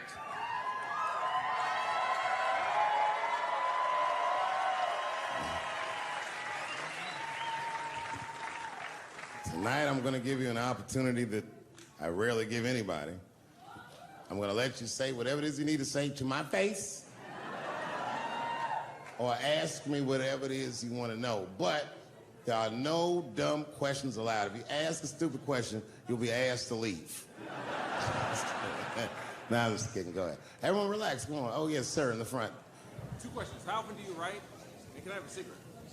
All right. First, you may have a cigarette, but remember, this is not jail, motherfucker. This lady right here. I have a question. Do you remember this scene? Oh, I do remember that. Ma'am, I'm going to have to ask you to leave. That's a terrible question. This gentleman in the front with the salmon-colored shirt on. I was wondering if you had any advice for young comedians that you generally give, and Are you thinking of doing comedy? I've never done it before, but watching you has made me want to try it.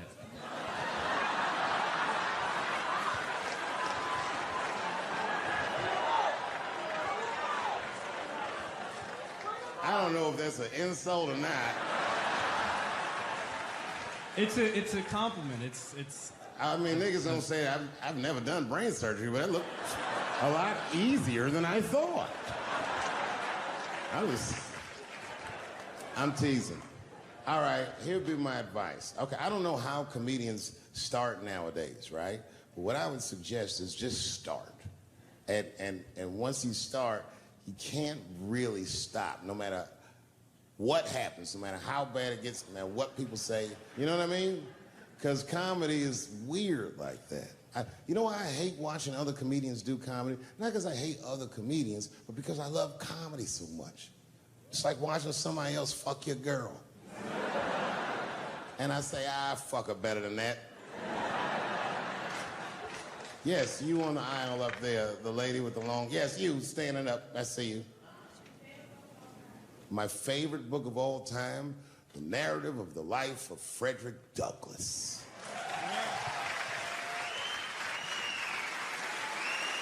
That guy with the baseball hat.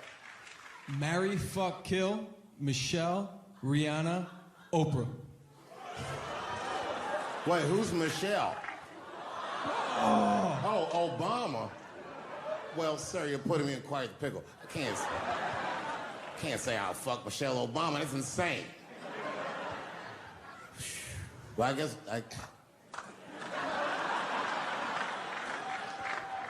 I mean, because I wouldn't kill any of those women. But I'd fuck all three of them.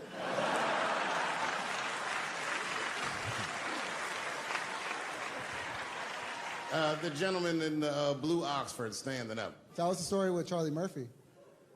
Tell a story about Charlie Murphy? Or your favorite. Boy, there's so many good Charlie Murphys.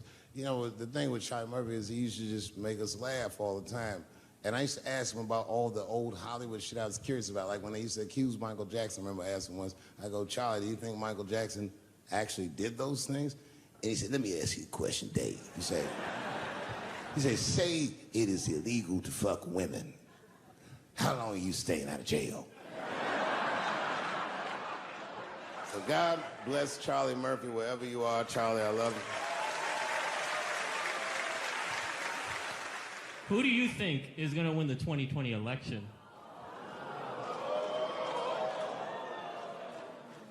All right, I'm going to put a pin in this, but I'll tell you right now, fella, I don't know, but I think Trump has a better shot than a lot of people would like to think. I'm just saying, it all depends on how the left talks. The way we're talking is not going to win the fucking ball game. Donald Trump's over there on the right, grabbing handfuls of pussy. Joe Biden can't even smell hair over here. Fuck this side. All right, man, go ahead. Thank you so much for this show. And How old are you? 25. 25? Yeah. Boy, don't let R. Kelly see you. He's gonna pee on you by accident. Oh, my bad. I thought she was 15. Yuck. I'm totally joking. I'm sorry. My question is there anything you've learned from another comedian that you feel like will stay with you for life? I tell you what, miss, that's a good question. Yes, is the short answer. A longer version of it is this. I was raised by comedians. I started doing stand-up when I was 14. The other day, I went to a comedian's funeral, and I realized as we was putting this motherfucker in the ground that these people are at least as influential to me as my family. I rock with these niggas till the wheel falls off. We fight and we fuss and we are jealous of each other and we get mad at each other, but my life wouldn't have been what it was without each and every one of them, and I consider them my family. That's the answer. My favorite club in America is a club in San Francisco called the Punchlines. It's a very small room. It's a 200-seat room. And I was working out the material that was going to be the show tonight. I still hadn't figured out exactly how to say what I wanted to say, but I was doing pretty good. And I was doing some Me Too jokes. And a woman stood up from the audience and she was crying. Clearly, it was a white woman. She says to me, you can't say that. It's a 200-seat room, it's a very small room. I'm like, what the fuck are you, like, miss, are you okay? What are you doing? She says, you can't say that. I said, yes, I can, it's my show. I'll say whatever the fuck I want. The crowd's like, ooh, like this. And then she gets up from the table and she starts making a big, like, show of just pushing through the aisles and all this stuff. And there's like a curtain right before the front door. And she gets to the curtain and she's crying. It's fucking crazy. She says, I'm sorry I was raped. It's a fucking comedy club. It's like loud farting getting out of an elevator. Nothing funny can happen in here. Now I'm trapped in a room with this woman's fucking stink.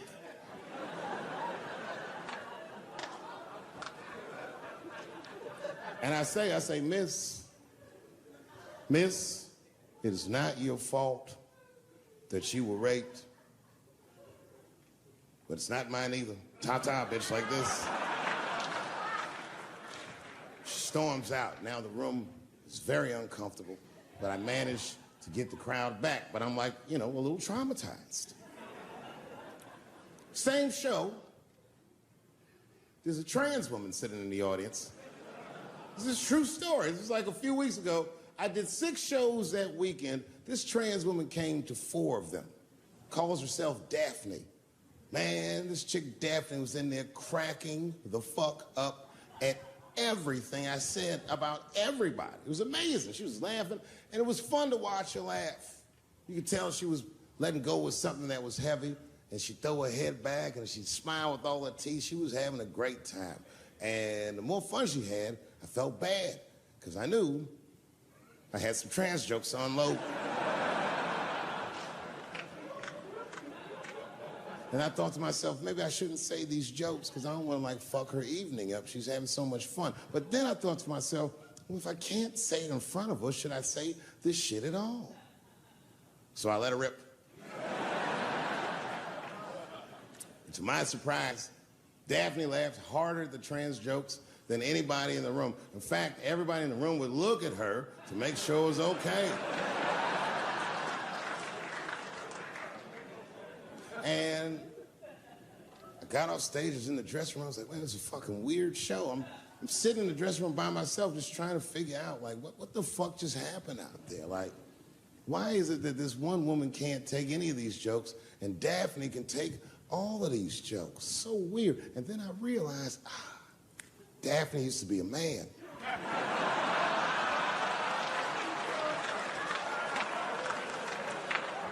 So now I go out of the dressing room and like you can see like all the staff is there like cleaning the club up, the audience had gone, and sitting at the bar by herself was Daphne. And she's like, hey, Dave, come join me for a drink. And I don't want her to think that I'm transphobic or nothing, so I'm like, fuck, I guess I could have at least a drink. And we get some tequila and we're sitting there. And she was fucking cool. Turns out that Daphne, she wants to be a comedian. She was asking me for advice, and I told her advice and all that shit. And then she says to me, she says, boy, you sure do get a bad rap for your trans jokes. I said, Daphne, thank you, but you don't have to say that. I hope I didn't offend you. She goes, no. She said, in fact, I read about you in the New York Times. I said, you did? She said, yeah. She said, I thought it was interesting that they blamed you for R. Kelly. They said you normalized him for telling jokes about him. I go, yeah, they said that. She goes, I wonder why they never said that you normalized transgenders by telling jokes about us. And I'd never thought about that. It never occurred to me. And we started making out. And then, like, I reached up just to see what it felt like. I was like, what? And it felt like pussy, didn't it? It was just like, go ahead, ask me a question. What the fuck you gonna do if Trump get reelected? What am I gonna do if Trump gets reelected? Probably get a significant tax break.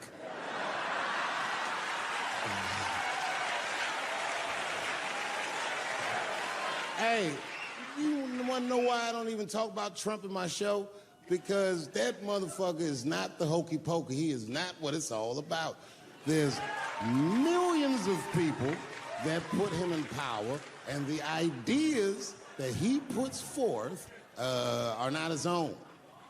He's singing poor white people's greatest hits. So why the fuck would I worry about him and not the other millions? Really, you know who I'm gonna vote for next time if things keep going the way it's going is that gay dude. No, Mike Pence.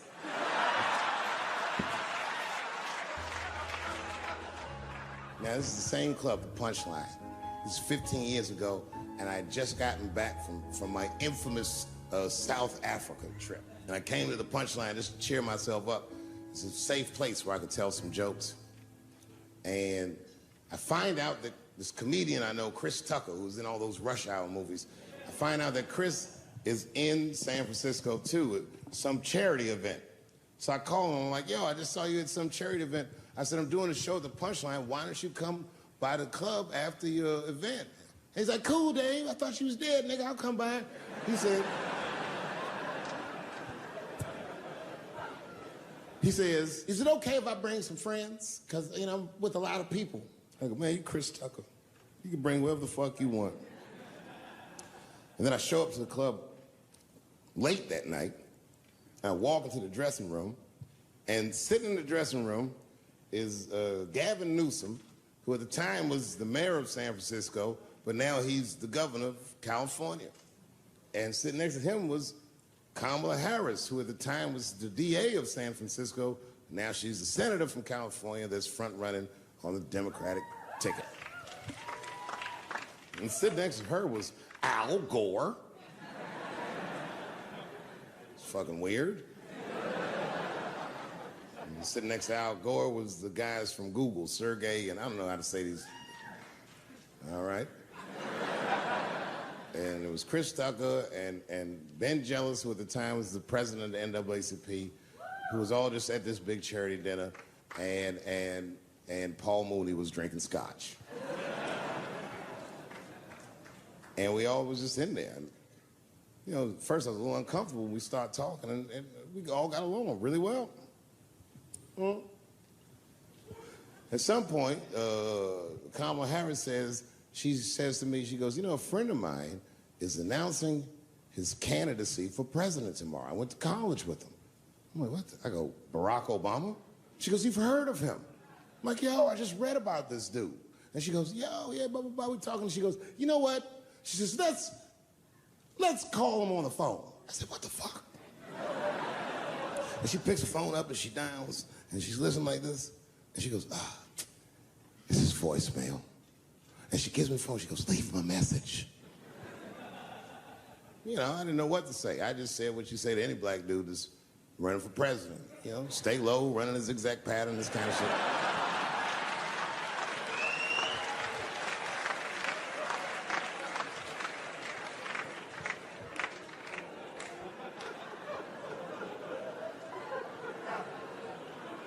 And then the last thing I say is, you know what? I said, sir, well, I really do believe you can do this. Like, man, I'm wishing you luck. Now, next day I wake up and go for coffee at a place called the Embarcadero. It's like an eatery by the sea in San Francisco. And I'm walking to the coffee shop and there's a police line and I can't cross the tape. But then I figure, fuck it, I'm Dave Chappelle, so I go into the thing like this. and the police yoked me. These motherfuckers like tackle me immediately, and I see over the police's shoulder Gavin Newsom. I couldn't remember his name, but I remember the night before I had kept teasing him and saying he looked like Christian Bale, the guy from the Batman movies. So I see him, and I can't remember the name, so I'm just like, Batman, help.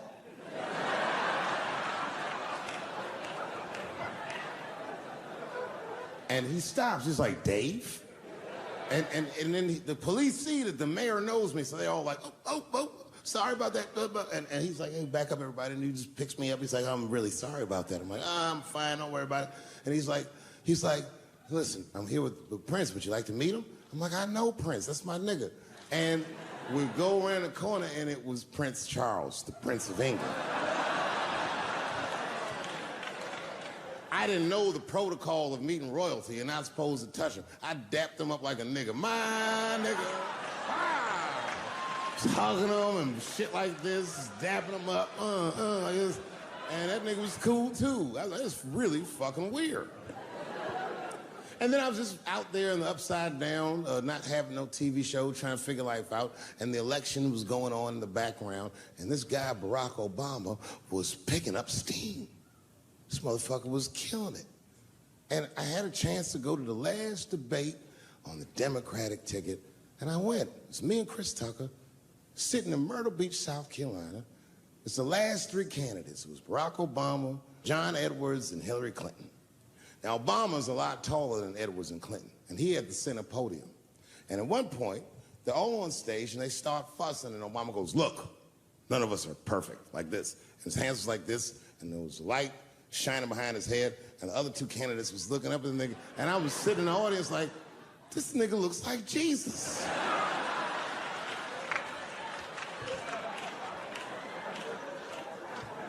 And I realized in that moment that I was looking at the next president of the United States. I was certain of it. I couldn't explain it, but I knew what I was seeing. And I got really excited. And I'm not that kind of guy. I said, I gotta meet this motherfucker. So I stayed.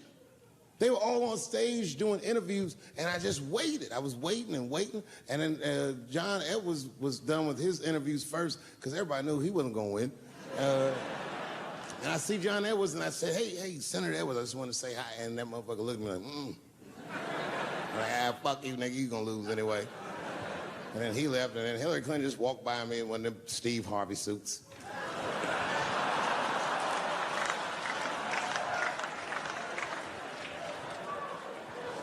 But Obama was taking forever. Everybody wanted to talk to him. When I knew the media saw exactly what I saw, there was no question about it. That was the guy. I waited and I waited, and finally, it must have been over an hour and a half, he finishes his last interview. He's like, well, thank you very much. Good talking to you. And he turns around, and we make eye contact. He sees me, and when he sees me, he looks over, he goes, Dave Chappelle. And Obama did me the same way I did Prince Charles. He dapped me up, and he like bro hugged me, and he pulled me in, and I'll never forget this. He said in my ear, I got your message. Thank you very much, New York City. Mom. You have no idea what I put this woman through. If you had just given birth to me, that would have been more than enough. But the fact that she raised me and raised me well. We had a real oral tradition in our house. I knew the word griot when I was a little boy. A griot was a person in Africa who was charged with keeping the stories of the village. Everyone would tell a griot the stories, and they would remember them all so that they could tell future generations. And when they got old, they'd tell them to someone else. And they say in Africa, when a griot dies, it's like a library was burnt down. And my mother used to tell me, before I ever thought about doing comedy, she said, you should be a griot. And she'd fill me with every story of black life. You know, she's educated in African-American studies, and she would let me understand the context that I was being raised in, that I'm being raised in a hostile environment that I have to tame. By the time I was 14 years old, I was in nightclubs, mastering an adult world. It was terrifying. Crack epidemic was going on, and my mother would hear gunshots outside and be scared to death. Maybe it's my son. But early in my career, if you remember, Mom, you used to sit in the club with me. She'd do a full day of work. You'd be back there falling asleep, just waiting for me to go on. She would watch my show every night. Do you know how long that car ride is home?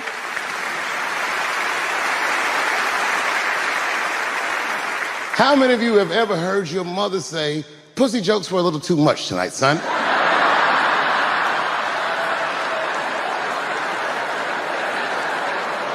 I was a soft kid. I was sensitive, I'd cry easy, and I would be scared to fist fight. And my mother used to tell me this thing, I don't even know if you remember, but you said this to me more than once. You said, son, sometimes you have to be a lion so you can be the lamb you really are. What is happening in Hollywood that a guy that tough will be on the street waving a gun, screaming, they are trying to kill me? Yeah. What's going on? Why is Dave Chappelle going to Africa? Why does Mariah Carey make a $100 million deal and take her clothes off on TRL? A weak person cannot get to sit here and talk to you. Ain't no weak people talking to you. So what is happening in Hollywood? Nobody knows. The worst thing to call somebody is crazy, is dismissive. I don't understand this person, so they're crazy. That's bullshit. These people are not crazy. They're strong people. Maybe the environment is a little sick.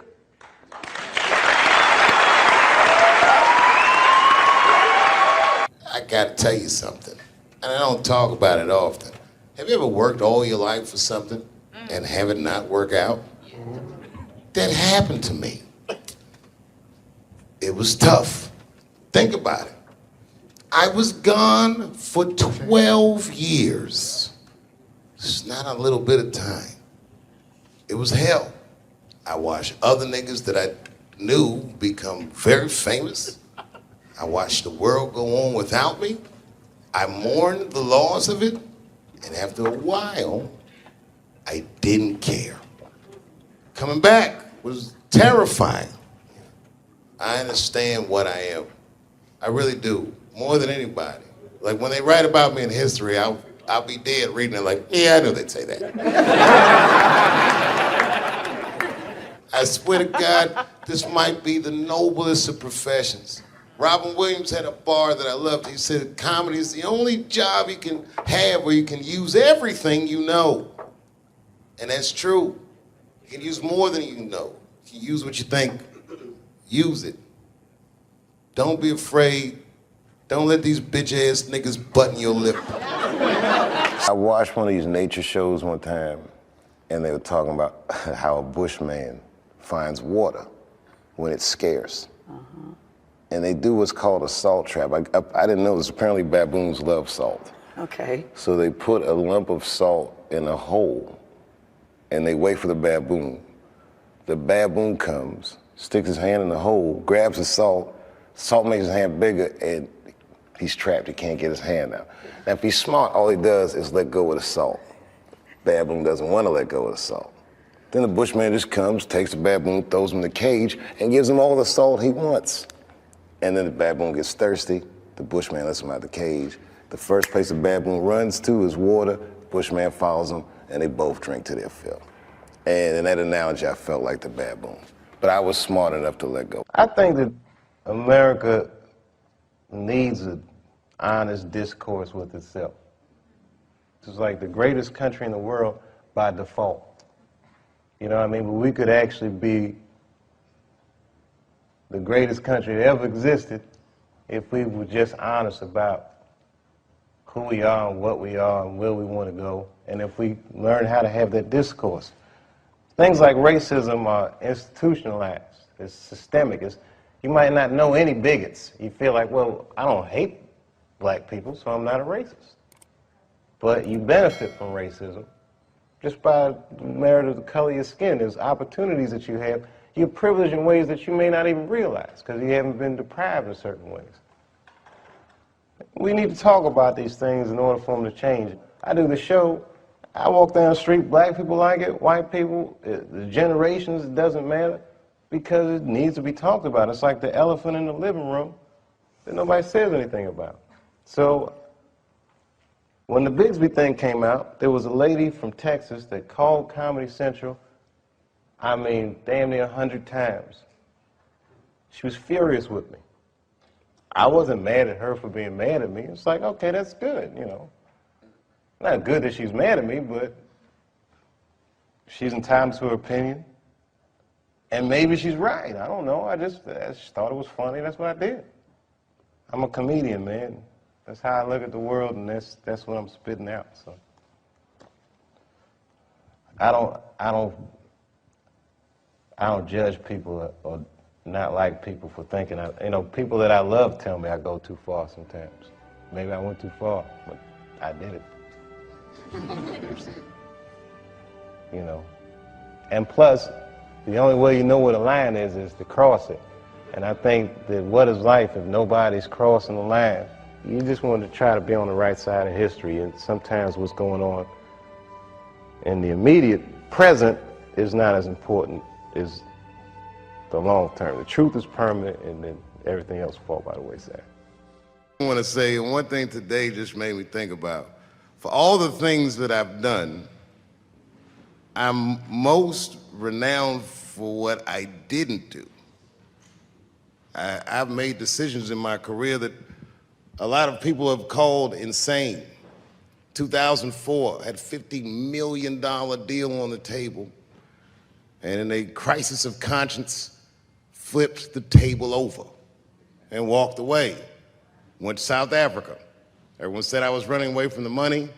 That is not true. In fact, I still want that money.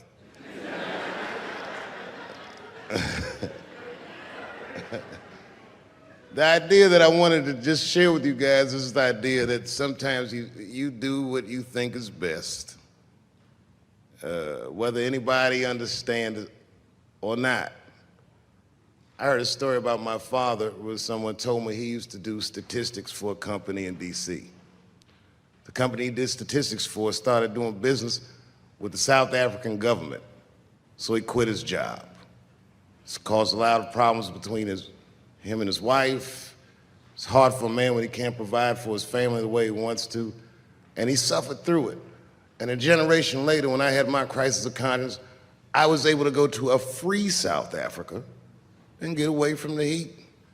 This idea that what you do in your lifetime informs the generations that comes after you is something I keep thinking about, something that is so much bigger than just ourselves. And today I'm standing in front of you guys, and I know you guys are like, oh, I know you're bored. But I see family of mine in the front row some who I've never met, and I just realize how all of us are connected. That my great-grandfather built something more substantial than buildings. He built a community, and he built, more importantly than a community, he built a way. You know, so I'm very grateful.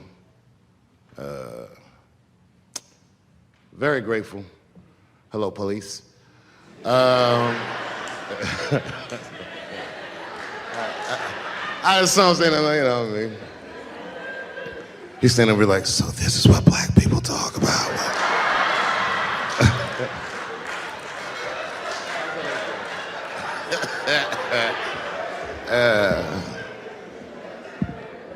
I just want you guys to remember, you know, that right now there's this thing where ethics aren't what they used to be. This idea that people are trying to replace the ideas of good and bad with better or worse.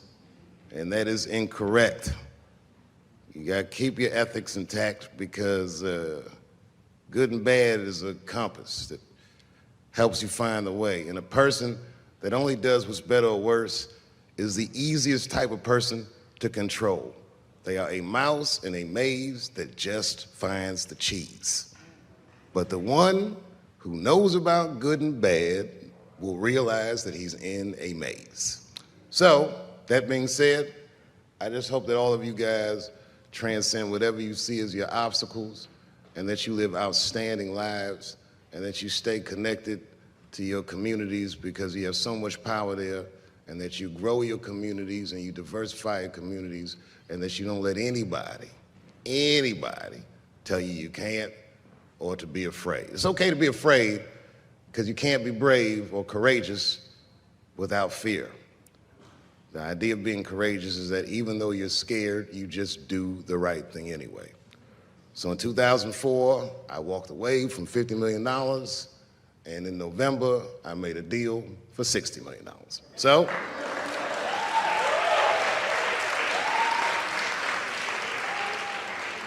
although I am not the most famous comedian of my time, I would like to know what their great-grandfathers did. I'm very proud today. Thank you very much.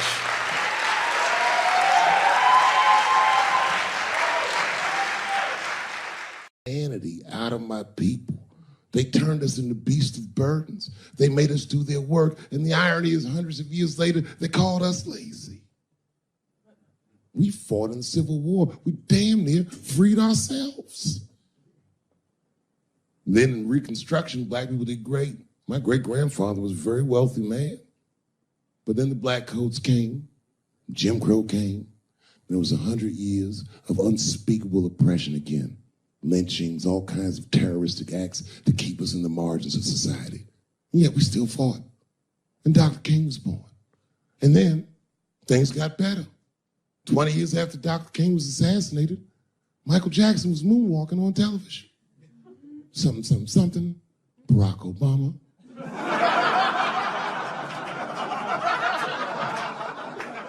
And Donald Trump, and now here we all are. 400-year nightmare.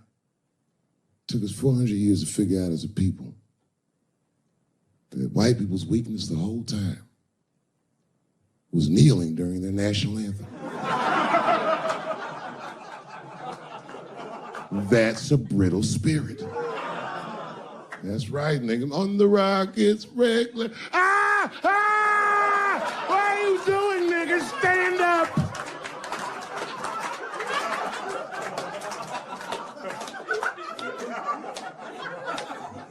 The Vice President of the United States got involved. Mike Pence got involved. He went to the game himself. These niggers will have to stand when they see me. And all them football players looked up in the stands and saw Mike Pence and said, Mike Pence, come on, y'all. Wu-Tang. Bow!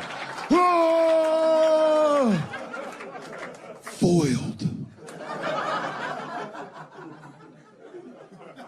Brittle spirit. I could kill every white person in America at one time. You know how I'd do it? I would just wait for the Super Bowl. And right when they sang the national anthem, I'd have O.J. Simpson walk to the 50-yard line with them bad knees. What the hell's he doing here? Oh, I know what he's gonna do. Stop him!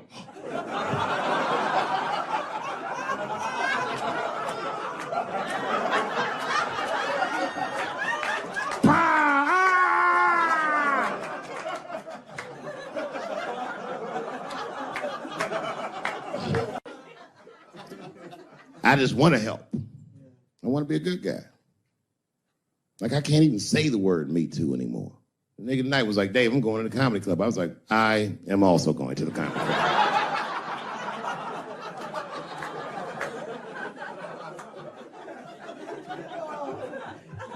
And I didn't even know it was happening, but I guess I became like a feminist in the last 3 weeks because I can't watch porn the same.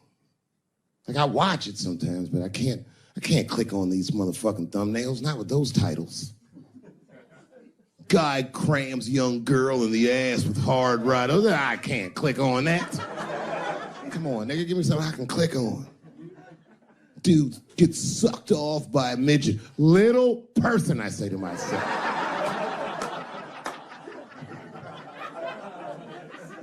It takes me hours to find one clip. What the hell is this? Marginally groomed feminist enjoys consensual sex with vaguely homosexual guy with penis the same color as mine. Click.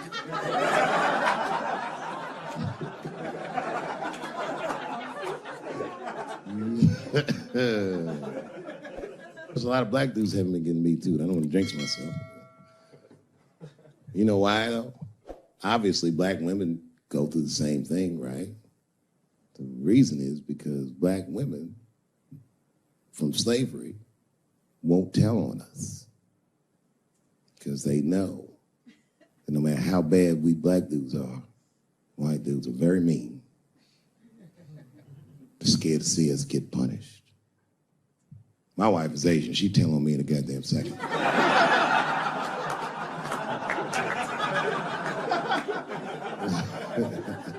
Ain't no fucking up in the Chappelle household. And the wildest shit about it is I live in Trump country.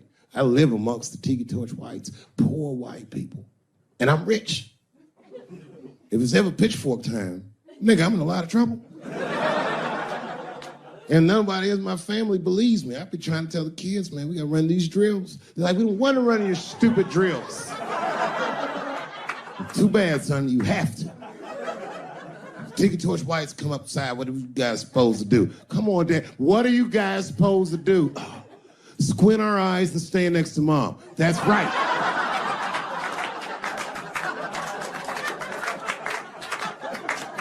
Me, your gun and your groundskeeper uniform. That's right.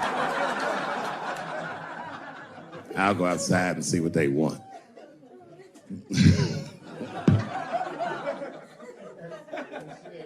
It is wild, bro. Where you from, man? Where you from? New York. You from, what, Manhattan? Brooklyn. You are from Brooklyn, aren't you? You look like you can rob somebody with a hammer.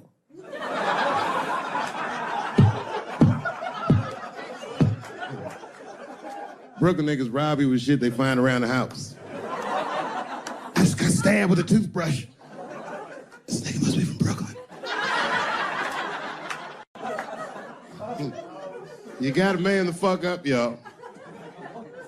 I don't mean to be disrespectful, because man, I know you're upset what I said, but you know, I know you're right, but come on, baby, it's me. I was right once. Remember that? Does anybody remember when I was like missing from show business for 12 years? Remember when I had like this really popular show and I quit? I remember I walked away from $50 million. A lot harder than walking away from Louis' freckled dick.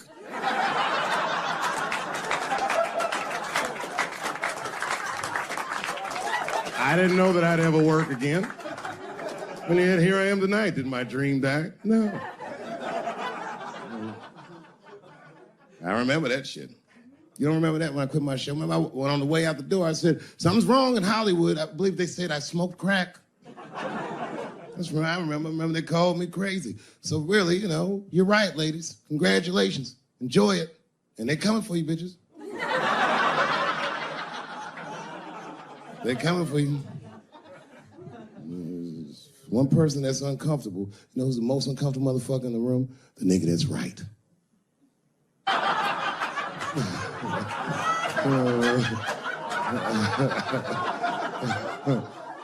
I was just walking around like Tom Cruise at the movies, just looking. And ruin the whole orgy by accident. It's easier to ruin an orgy than you think. All you gotta do is wait for it to get kind of quiet and then go, ew.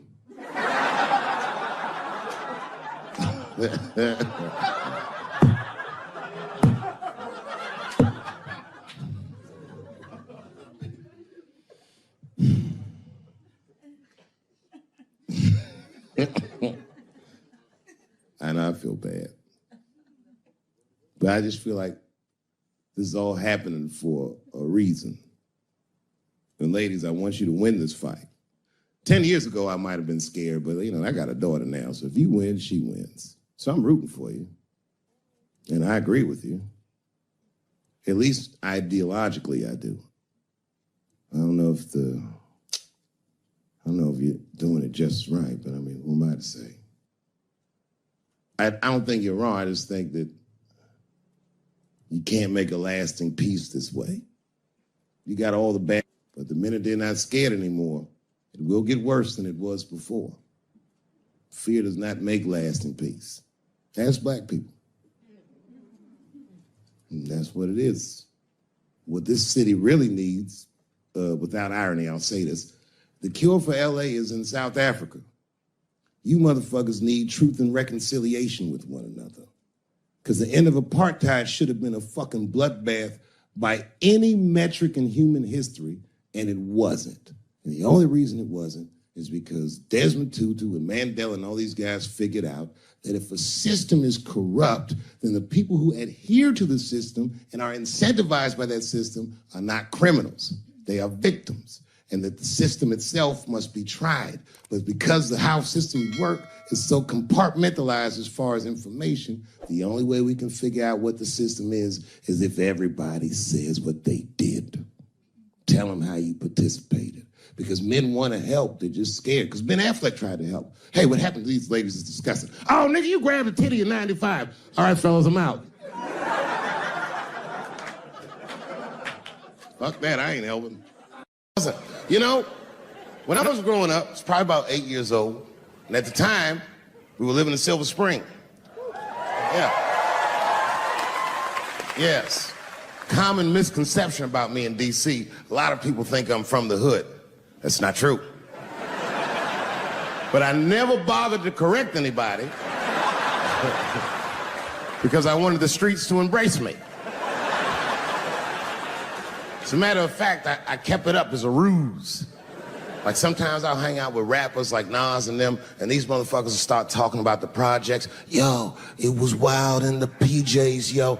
And I'll be like, word, nigga, word. But I don't know. I have no idea. My parents did just well enough so that I could grow up poor around white people.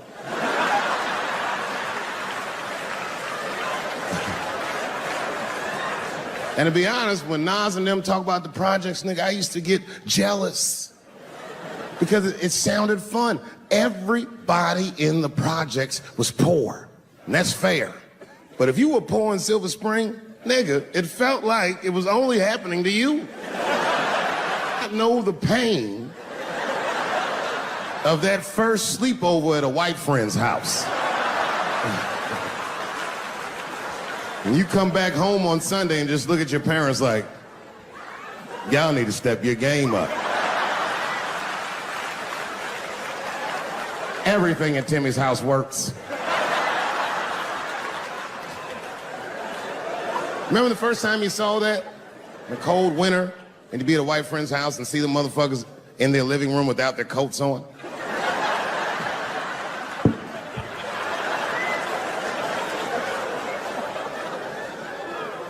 Timmy was one of my first white friends, like, in my life, man. He's a good dude, too. He moved to Silver Spring from Utah, of all places. I guess his family was affiliated with that Mormon church they got down there, and me and him used to hang out. And one day I was at his house, we were just hanging out, and Timmy says, Dave, why don't you stay for dinner tonight? I said, oh, man, I'd love to, but I can't. If I'm not home before dark, my mother will kill me. That was a lie. My mother had several jobs. I hadn't seen her in like 3 or 4 days. At that point in my life, it was my experience that white dinner wasn't delicious.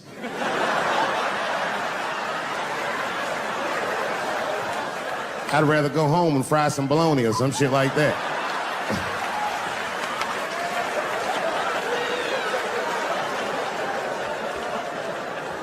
But then old Timmy threw me a curveball I wasn't expecting. He said, well, it's too bad you can't stay, Dave, because Mom made stovetop stuffing.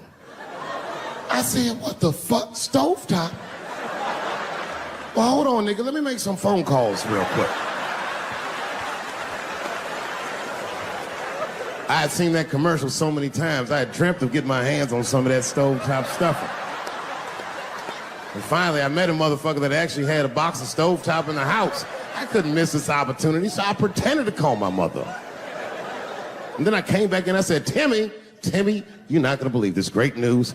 Mom said I can stay. And he said, fantastic. He said, why don't you come with me and we'll help set the table and then we can say the blessing. I had no interest in setting this motherfucker's table or saying these crazy ass Mormon prayers. I just wanted that goddamn stuffing. My hands first. My plan was simple. Wash my hands slowly, and by the time I'm done, the table will be set, the blessing will be said, and all that there will be left to do is eat. Went to the bathroom. I washed my hands very slowly. I must have been in there for about 10 minutes. And suddenly, one of his mothers came to the door.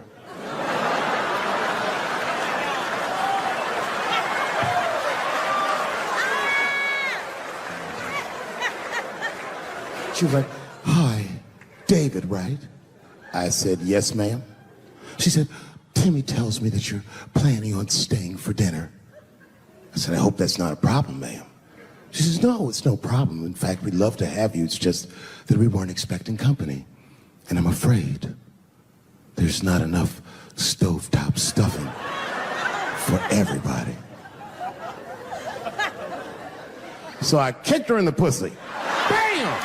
Ladies and gentlemen, I told you I'm dope, nigga. I told you what I was gonna say and you still didn't see it coming. And that's why I make the big bucks.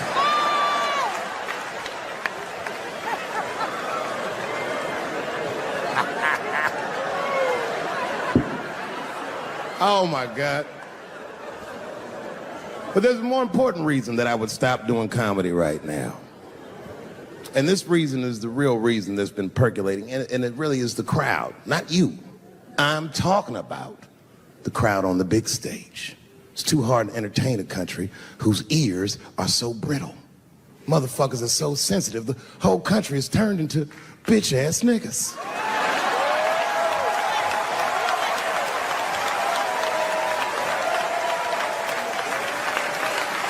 Everything you say upsets somebody. You know, I can remember when it all started. It was when I was doing Chappelle's show. When I was doing Chappelle's show, I used to do the show, and then on the weekends I do like concerts and shit like that. So I'm doing a concert, and there was a couple in the front row, beautiful couple. The wife was obviously Asian. You could see it in her face.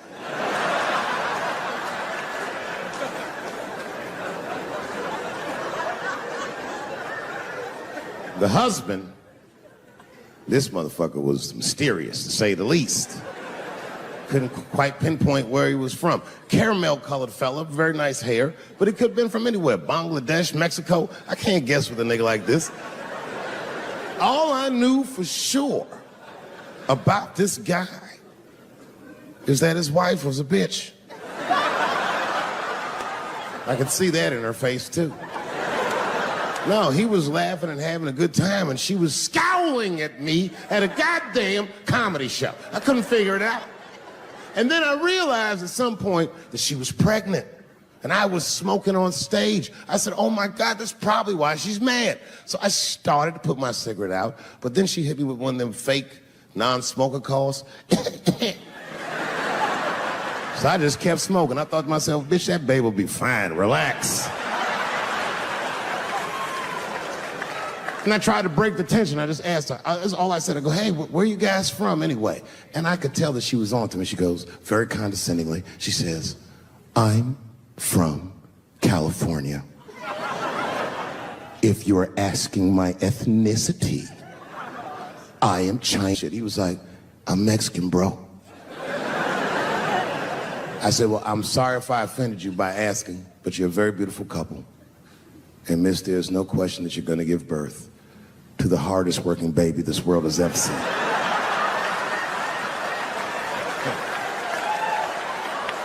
That's not a bad joke. She got very upset. She got up to leave immediately, but she didn't just leave. She had to take one last dig at me on the way out. "I will never buy one of your fucking DVDs again, Dave Chappelle."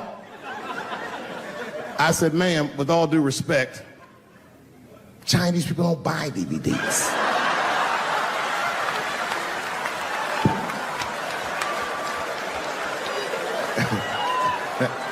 And the crowd went crazy. We were all laughing, having a good time. I didn't even think anything of it. And then just 3 days later, this lady sends a fucking letter to my promoter telling him not to book me for shows anymore because I was, quote, racist, and I'm quoting her, "insensitive to the nature of my interracial marriage." I was like, word, bitch, I was.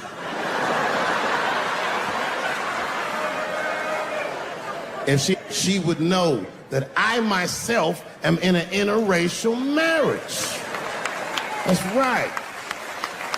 In fact, my wife is Asian too. Surprise, bitch. I'll see you on Thanksgiving.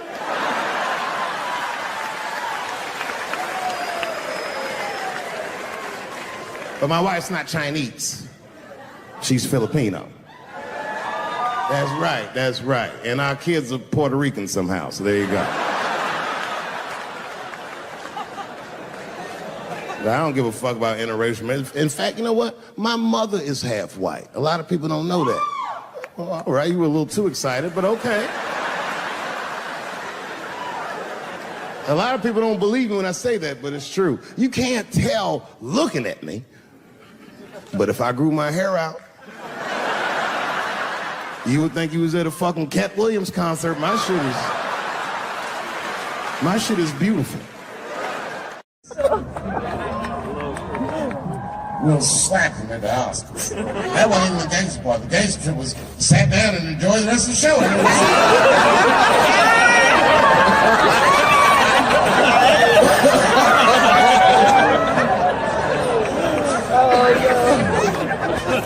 Wow!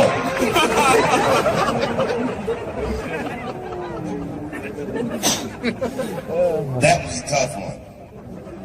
I haven't seen a lot of wild shit in my life. Slap Chris. Now, I don't know whose fault that was. I don't know what was going on. Chris is my man, but you know what I mean? You don't have no easy delivery. I saw that shit. Can't wait to see it.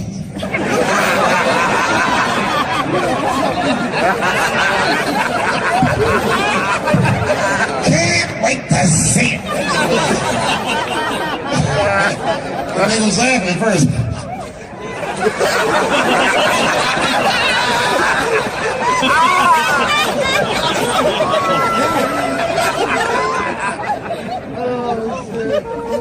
That was a tough one. Everyone asks me what I think. I don't know what I think. They say, Dave, who do you think was right? Well, I mean, I don't know who was right or who was wrong. What I do know is, it was Will's dream that night. Right? Everybody on the internet was like, if he would never slap Dave Chappelle like that. Or if he slapped Dave Chappelle, some shit happen. You know what I think when I see shit like that?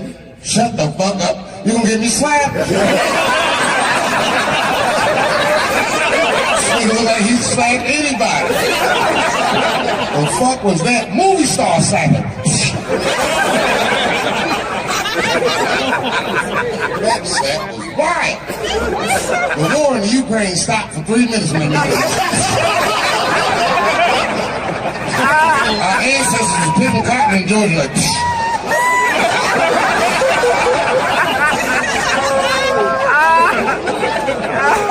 one slap.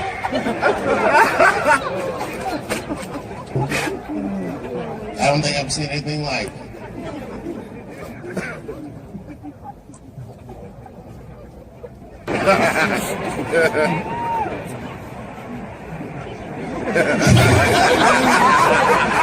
He had an abusive father.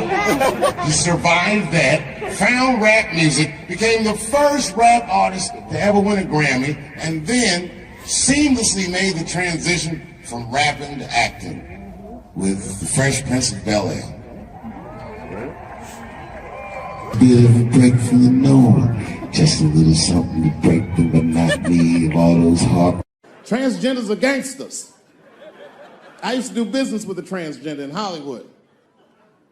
Man, everybody would be scared of her in the boardroom.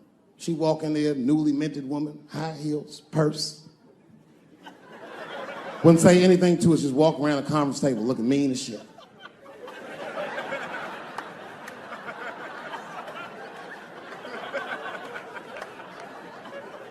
And then she walked to the head of the conference table, stare at us all, reach in her purse and pull her old dick out and throw it on the table. Let's talk business, gentlemen. Ah! And sitting next to the bees all the way in the back seat by themselves, looking out the window. That's the tease. Everybody in the car respects the tease, but everyone also resents the tease. It's not the tease fault, but everyone in the car just feels like the tease are making the trip take longer. Anything the tease say gets on everybody's nerves. And then the tease don't even say anything bad. They should be in the back talking to himself. I'm hot. Shut up. Shut the fuck up, okay? Just roll the window down, you bitch. I don't know what you... What? Just said I was hot. Could you pull over at the next exit? I need to use the restroom. There is not a restroom for you for 4 states, nigga. Will you just shut the fuck up so we can get where we're going? My wife's friend, Stuart, told me that. My wife has a lot of gay friends. Stuart's their leader. She has a lot of gay friends. And I don't like them. Not because they're gay. I'm just judging them on the merits of their character. They're just not nice dudes. They're rude house guests. They're sitting on my couch, giggling with my wife, eating my mother macaroons. And I come in, they act like the party's over. Hey, Stuart, what's going on? This guy talks to me the way a cat would speak if a cat could talk. Hi, David. He always wants to have some kind of gay political argument. The last one was about a petition in federal court to take the words husband and wife out of the law. I said, well, why would you want those words out the law? He said, because it discriminates against same-sex couples. I was like, niggas, please save me the semantics. Just trust me, take your chips and get the fuck out of the casino. You're about to crap out. Go outside, talk that over amongst yourselves, and whichever one of you is gayer, that's the wife. I remember I was at this bar one time. This is that kind of bar it is. I was in there one time, I was fucked up. And I turned around to everybody in the bar, I go, hey, everybody, I'm gonna buy everyone in the bar around the drinks. And all the motherfuckers like, hoorah! And the bartender knew I was drunk, so she pulled me aside. Miss Chappelle, are you sure about that? That's going to be $16. Guess who was in the bar? I thought I was seeing things. I looked across the room, and I saw the trans bitch from the picture. I said, what is a trans person doing in a place like this? This is very dangerous behavior. And she was with 2 big, buff, gay black dudes.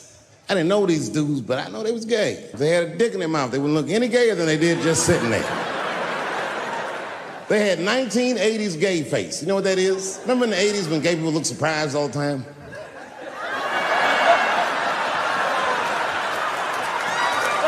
Stuart educates me about this movement, you know what I mean? I didn't even know shit about it. He told me it's called LBGTQ.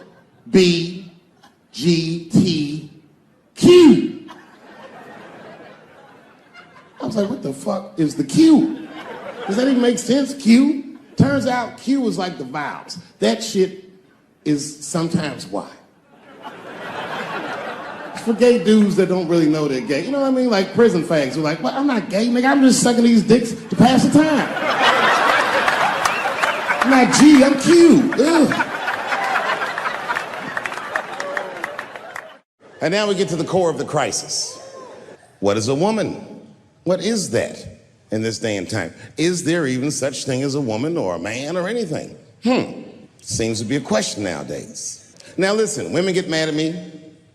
Gay people get mad at me. Lesbians get mad at me. But I'm gonna tell you right now, and this is true. These transgenders, these niggas want me dead. I've gone too far. I've said too much. And I gotta tell you, I'm very worried about it. I'm not even joking. Every time I come out on stage, I be scared. I be looking around the crowd, searching for knuckles and Adam's apples to see where the threats might be coming from. A nigga came up to me on the street the other day. He said, careful, Dave, they after you. I said, what? One they or many theys?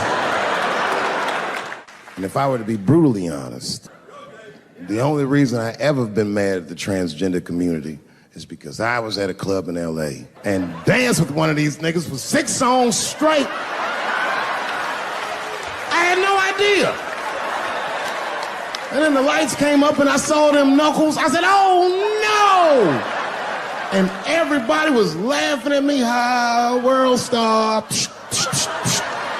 I said, why didn't you say anything?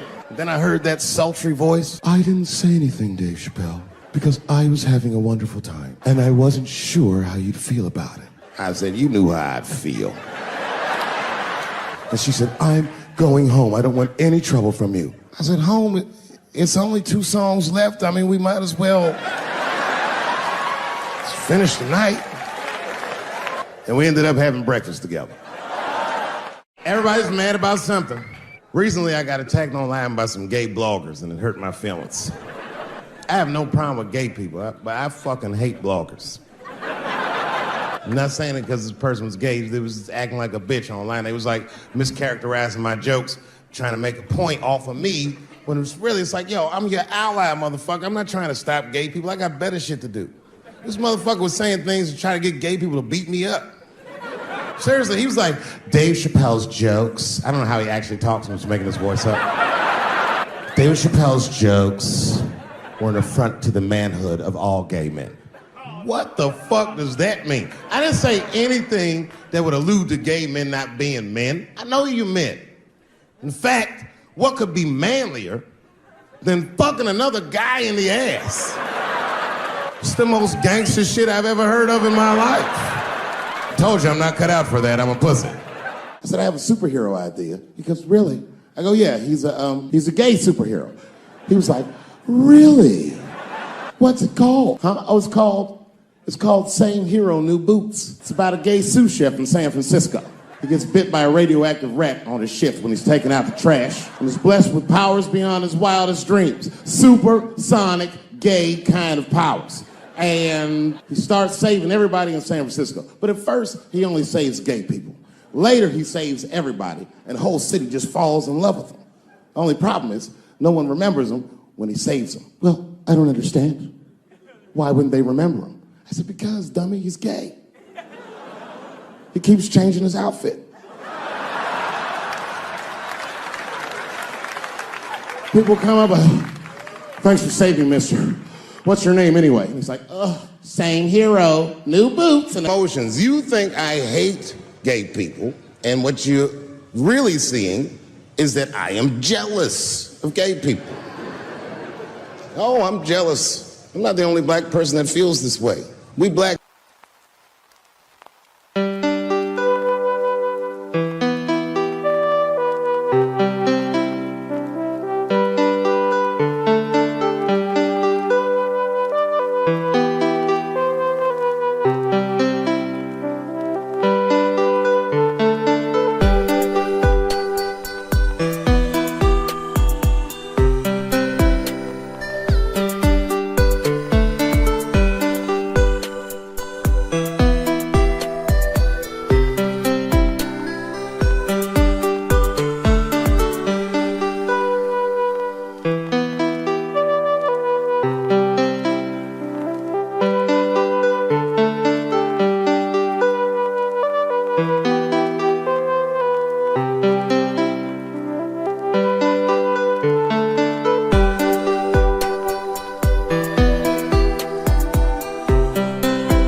every cent of that $12,000 ticket done.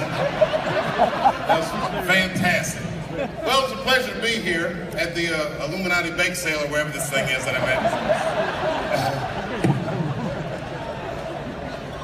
I gotta tell you, I was nervous. Hey, how you doing?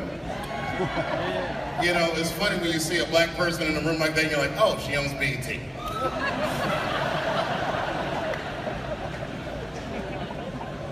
I normally don't do benefits. Not because I don't care, but because the crowds are historically stuffy. I don't like being judged. I love you, bro. In a very impersonal way, I should add. But I can't even see who said that. I haven't been back in New York in a while, especially for something like this. I was here years ago.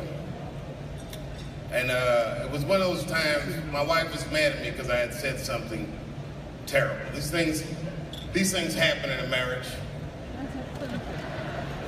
We always say the meanest things to the people we love the most. And it's not that we mean them, it's just that we know that these people love us and they'll let us say these things. And it makes us feel better.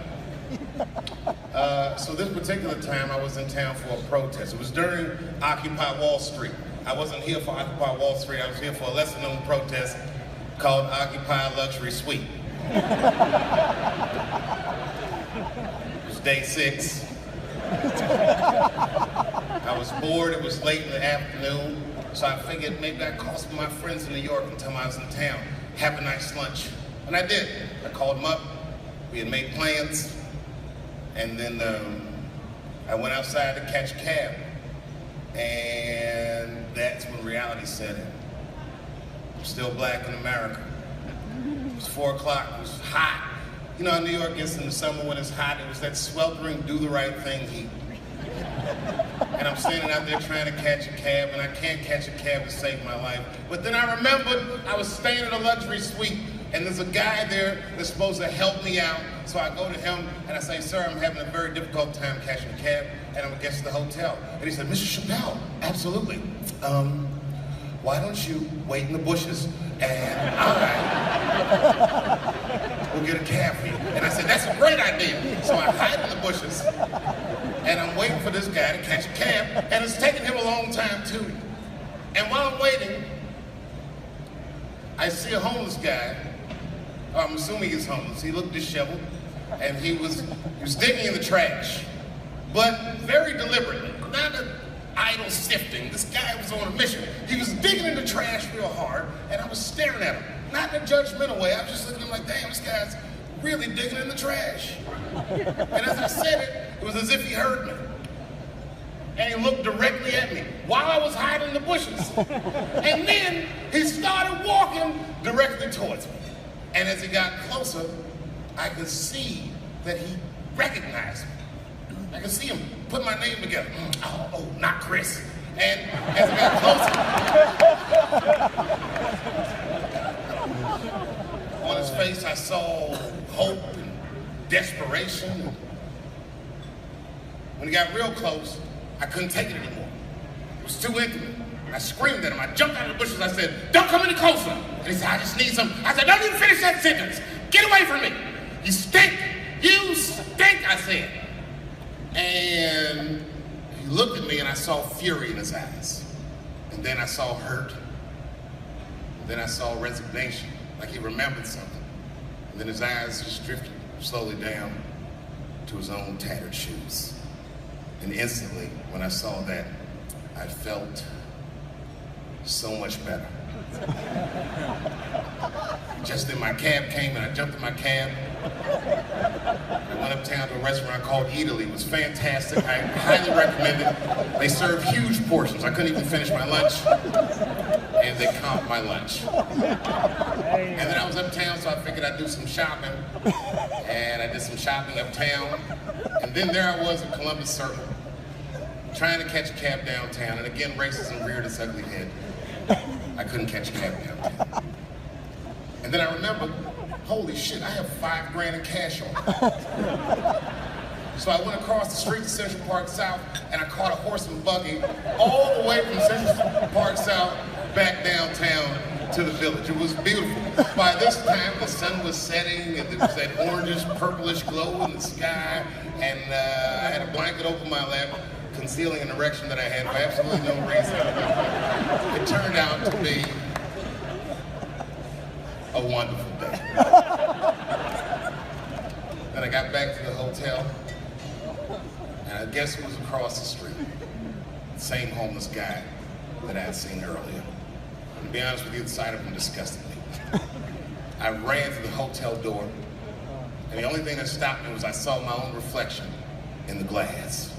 There I was, spaghetti sauce on my face from my expensive lunch, arms filled with shopping bags, and I must have Medusa'd myself because I stood there for a very long time.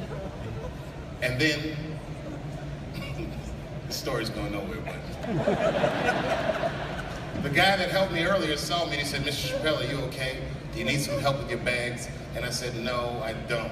I need you to just keep an eye on me because I have to go across the street and take care of something. And I ran across the street to that homeless guy that I'd seen earlier. And as soon as he saw me, he was mad. He said, I said, look, man, I'm sorry.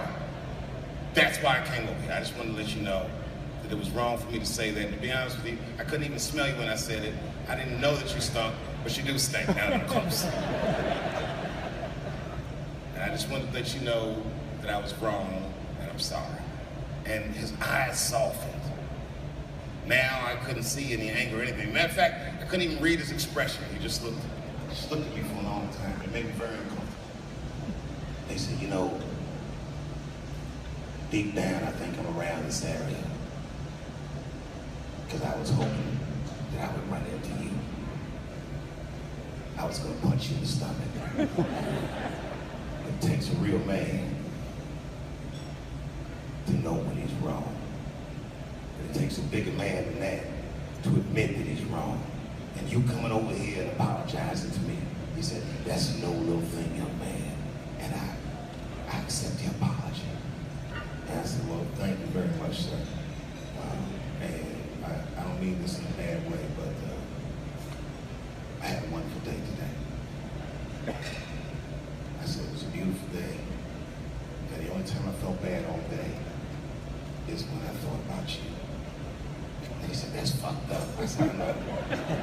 But I did think about you when I was shopping, and I bought you something in case I might have saw you. He said, you bought something for me? I said, yes, I did. And I set all my shopping bags down, and he went up to that shopping bag, and he looked in there, he said, oh my God. I said, not that one, motherfucker, this one's for me. And I handed him a Macy's bag. He said, oh my God, is this for me? I said, it's for you, go ahead, look. He said, this is a brand new lime green velour Sean John sweatsuit. I said, yep, same shit Puffy wears. And he said, man, thanks, young man. And he started to put it on right there on the street. I said, wait a minute, that's not all. Look in the pocket. And he looked in the pocket, and he was like, is this the, I said, that's right. A marijuana cigarette? I said, yes, that's right. He said, I have not smoked marijuana since Vietnam. But I'll smoke it if you smoke it with me. I said, well, I hadn't planned on putting my lips on the same joint as you. Sure, why not? I'll light it first. And I lit the joint. We literally sat there on the dumpster right there in Soho. Smoked weed. Me and this homeless dude. He had on that lime green sweatsuit. Kind of looked like Oscar Grouch, as the son would say. I know you guys are mad right now, but the point is this. We are all incredibly privileged people. And you know, I was the first guy on television to ever say, give Donald Trump a chance. I know, I fucked up, I shouldn't have said that. Huge mistake on my part.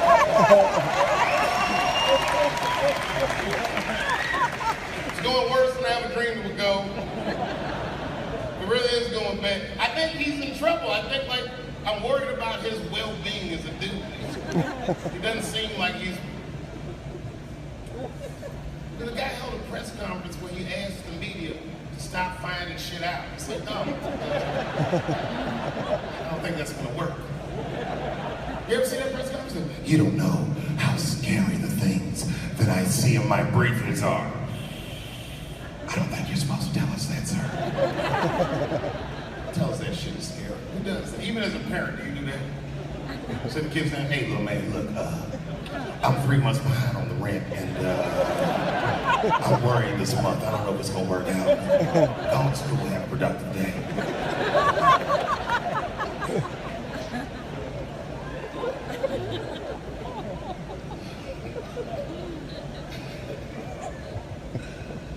I don't know. Maybe the last few more months. Every day when you wake up, you never know who's going to be next. Donald Trump. He's exciting like you thought a black president would have been.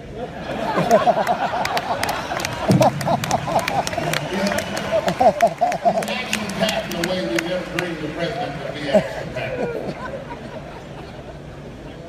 That's great. It is a crazy shit.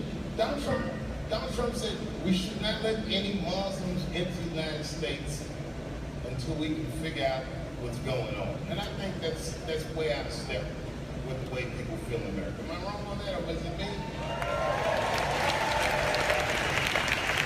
I think you guys are not a good gauge of how people actually feel about it. You're largely rich white New Yorkers. You didn't even know he was going to win in the first place. I'm the Jane Goodall of white people. I live amongst the poor whites. I study them. And I have no problem with any white person, but the poor whites are my least favorite. A lot of trouble from that. But I knew he was going to win. And I just felt like he was out of step. Like, I feel like most Americans believe that we respect each other's beliefs, whether we share those beliefs or not. I know I feel like that. Even out there in Ohio, it's like that. I respect everybody's beliefs except for whatever Amish people believe. I can't stand seeing them.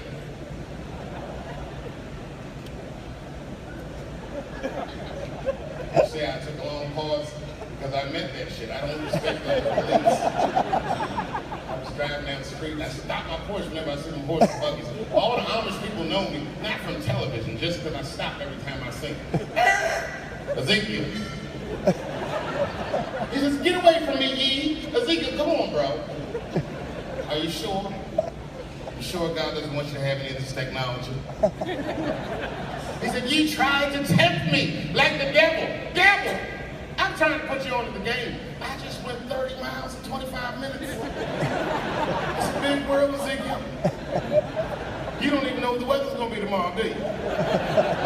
You don't even know there's a valuable Pokemon on your shoulder. Blink, tap, tap.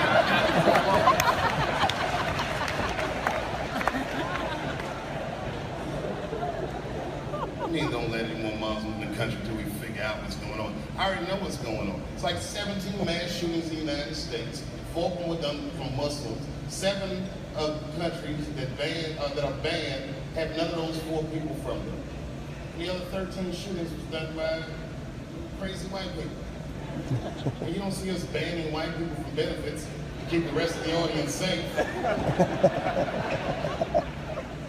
Not only is it wrong, it would be catastrophic to the Robin Hood Foundation's bottom line. There were no white people here, we'd only raise $300, maybe $400 tonight. That's not we all need each other. Is he going to get impeached, Trump? No, I don't want that enthusiastic hooray. I want somebody, I know there's a guy in this room somewhere that's like, yes, he is statement. And I'm like, yes, he is. His wife still lives in New York, doesn't she? Nobody wants to, you guys probably know in person. I forgot where I want to start. I'll just Google this shit when I get off. Hey, how are you, man? You look great, by the way. They asked me to come here for 15 minutes. Sure, they regret it. I am the other Westmore.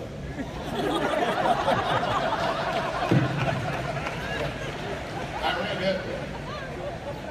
The other Westmore. I know Westmore's in here somewhere. Congratulations, West. Every time I see you, I'm impressed beyond my wildest dreams. Never met Wes personally, but I'm definitely impressed, you know, because I know, Wes, is that you? Hey, man, it's very good to meet you.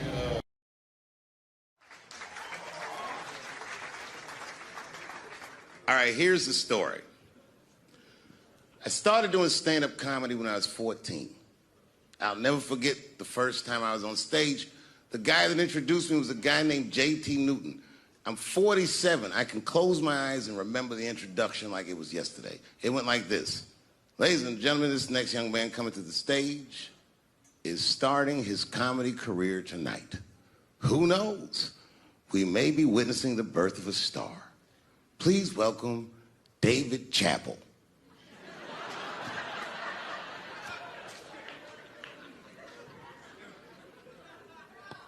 From the first time that I ever held a microphone, I was sure this was it. I knew I was home. I knew I had found my thing. And my God, man, I was a child. I got good. Matter of fact, I was good from the moment I started. And I'm not saying this to be a braggart. I'm telling you the truth. These old niggas was in awe of me. How is this little boy so poised? They used to say. I was. I mean, you know, I got better, but it started out good. About a year into it, when I was 15 years old, I had written a joke during the AIDS epidemic about having a Goodyear condom. Something, I don't even remember the joke. Something about an industrial strength condom by Goodyear. I just remember all the comedians really liked that joke. And there was an older comedian. And he came to me one night after the show, after he saw the joke, and he said, listen, I got an audition at another comedy club, and I was wondering, do you mind if I do that joke? I just want to borrow it. Now, I'm a kid. I don't know any better. I'm like, borrow it? Well, I guess, sure, if it'll help your career. I let him do the joke. And then weeks later, I was waiting to go on in a comedy club, and he went on before me, and he did the joke. And after the show, I pulled him aside, and I said, hey, man, I don't mind you borrowing my jokes, but you got to give them back. He said, oh, I forgot to ask you. He goes, let me buy that joke from you for $50. And I said, man, I'd do it, but I'm just starting out. I need all the material I can get. The idea being that the more material I can accumulate, the faster I'll be able to make money for my work. I said, I can't do it. I want my joke back. I'll never forget this. Remember, I was a 15-year-old child. This guy was a grown-ass man. He stood up over me so I could see how big he was. And he said to me, really? I can just take it. And he did. I got scared because I was a child. But I never forgot that. I never forgot that. I was 15 years old. I'm 47 now. I think about this guy all the time. When I look at my own kids and I see how young and innocent they are, I can't believe someone did that to me. And I don't think about it every day because that was the worst thing that happened to me. I think about it every day because that was the first time that someone ever did that to me. But in my career, it has happened many, many times since where someone would intimidate me or scare me and take something that I believe was mine. I'll tell you another story. Now I'm 18 years old.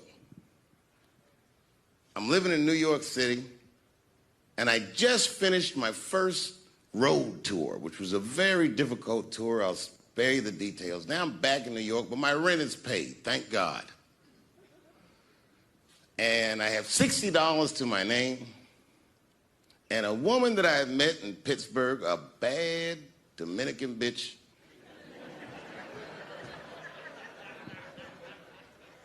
was coming to New York. She was going to spend the weekend with me. I couldn't wait for her to get there. She was coming that evening. But remember, I only had $60 for a whole weekend to entertain a bad bitch. Now I'm walking through Greenwich Village, and I see something I've never seen before.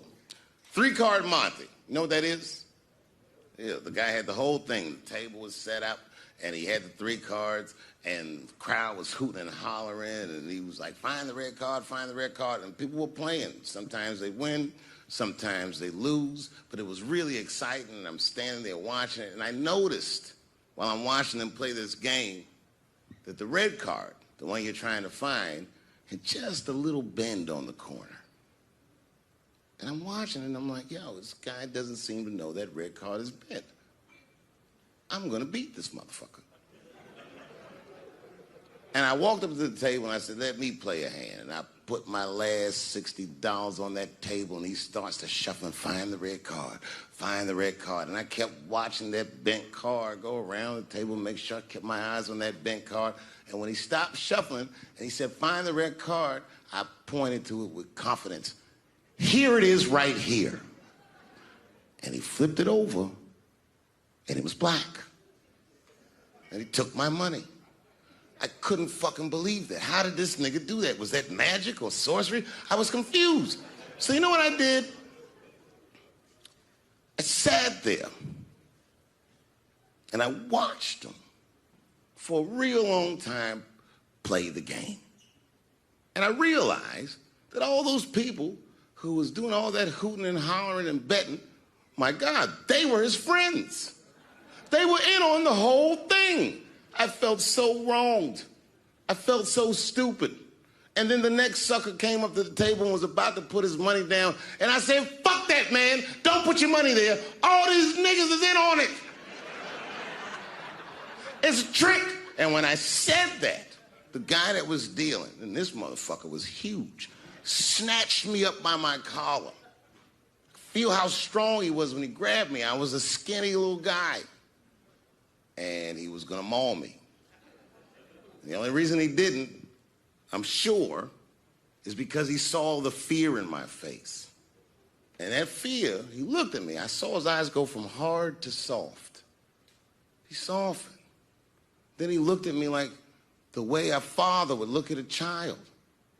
And he said to me, young man, don't ever come between a man and his meal. I never forgot that either. Most niggas would have to run the streets for years to learn a lesson that profound. It took me 2 seconds. Never get between somebody and their paper. Taking a man's livelihood away from him is akin to killing him. Do you know why Prince, the famous rock star that was a friend of mine, do you know why he called himself the artist when he came back? He calls himself the artist because that's what they call us in our contracts. Oh, these contracts are crazy. You should hear the terminology they say in these contracts. To use your name and likeness in perpetuity throughout the universe. Who the fuck could possibly know what that means? Nobody does. It's so complicated, in fact, that when you're a kid like me, you have to hire somebody to tell you what that means. And you sit down at a table and you do the contract game. And that's how I got with Comedy Central. I signed the contract. But I signed the contract the way that a 28-year-old expectant father that was broke signs a contract. I was desperate. I needed a way out. And it wasn't good money and it wasn't good circumstances. But what else am I going to do, I said. And all these white people sitting at that table told me, trust us, Dave, it's a good contract. And I looked around the table and they all seemed to agree it was a good contract. But what if it was like that game of 3-card Monte? What if they were all friends and I didn't know it? And the bag of money was Iceberg's money in the first place. What was I talking about? What was I trying to tell you? Last week, 2 weeks ago, whenever it was, I call Lauren Michaels and I tell him, okay, I'll do it. I'll do Saturday Night Live on election night. And the day I made that phone call, the day I committed to it, it gets announced that Netflix is streaming Chappelle's show. Not just Netflix, HBO Max is streaming it too. Let me tell you another story about HBO. No, hear me out. Did you know, before Chappelle's show was at Comedy Central, I pitched that show to HBO. I told them what I wanted to do. Now, these are executives. All they have to do is say, yeah, we'll take it, or no, thank you, we won't. But they didn't say either of those things. They went too far. They said, literally, what do we need you for? That's what they told me, as they kicked me out of the office. What do we need you for? And here we are, all these years later, and they're streaming the very show that I was pitching to them.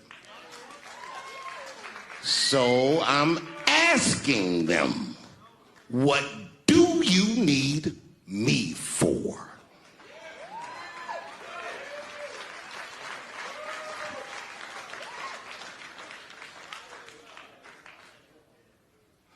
People think I made a lot of money for Chappelle's show. When I left that show, I never got paid. They didn't have to pay me because I signed the contract. But is that right? I found out that these people were streaming my work, and they never had to ask me, or they never had to tell me. Perfectly legal because I signed the contract. But is that right? I didn't think so either. That's why I like working for Netflix. I like working for Netflix because when all those bad things happened to me, that company didn't even exist.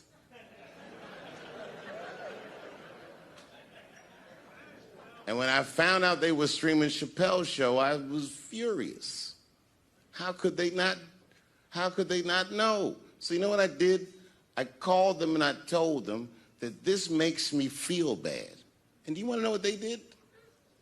They agreed that they would take it off their platform just so I could feel better. That's why I fuck with Netflix, because they paid me my money, they do what they say they're gonna do, and they went above and beyond what you could expect from a businessman. They did something just because they thought that I might think that they were wrong. And I do. I think if you are fucking streaming that show, you're fencing stolen goods. They stole that from me. They just took it.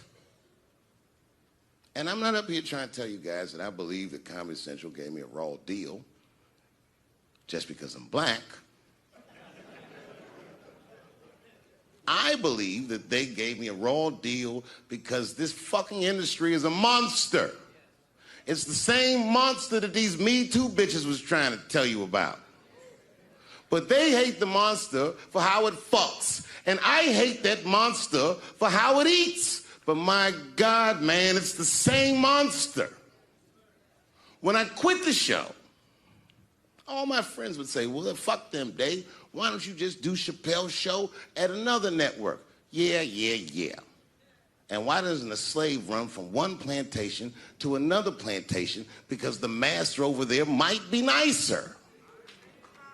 My God, man, I was trapped. You know what? Tell you the truth. I've even thought about coming back and doing another Chappelle show. Well, but if I do, I can't call it Chappelle's show because my name and likeness is being used by them in perpetuity throughout the universe. It's in the contract.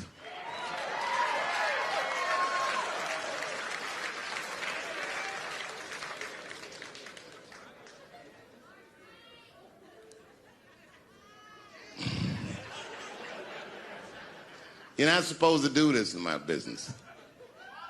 I'm up here doing something that nobody else in this business has the balls to do.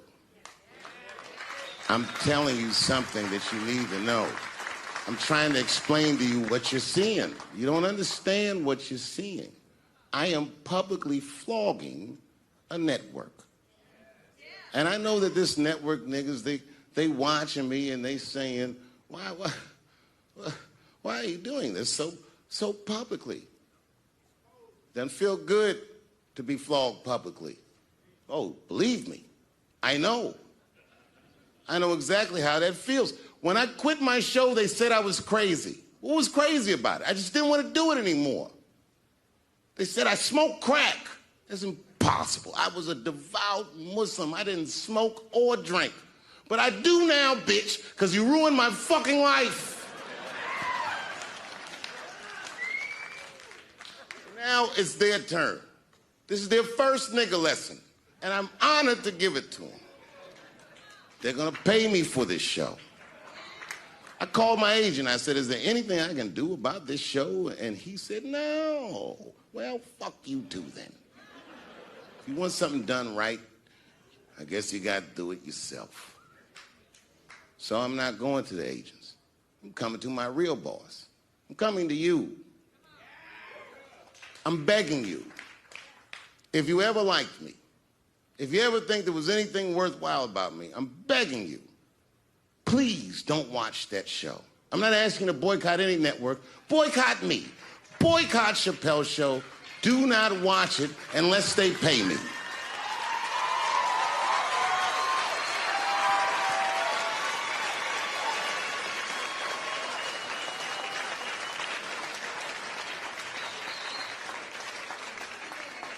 If you're a shareholder at Viacom, then I'm talking to you. Because all that shit that they do to us, well, they do everything for their shareholders. That's what they told me. So if you're a shareholder in that company, tell them it's wrong. And if you don't believe that it's wrong, then fuck you too. You should know what's in the hot dogs you eat. Now, there's probably a bunch of people at Comedy Central and Viacom and all these places that have no idea what I'm talking about. They've all either quit or been fired or got Me Too'd or something. Them niggas is gone. And there's a whole bunch of new young people there, and they're probably looking like, what is he talking about? They may not actually know what the fuck happened to me. So I'll tell you what I'm talking about. Go downstairs to your accounting department, open the books, see what that show made, and look at what you paid me. That's exactly what I'm talking about. You're going to pay me. I am inviting you to come with me and work with me. And let's fight against that terrible, terrible feeling that you made me feel together. We can fight together and work this thing with Chappelle's show out. Or I can just take it. Thank you.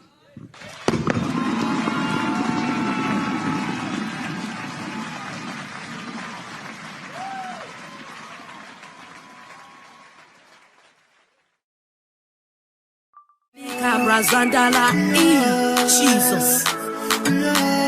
Papa God, intervene for we.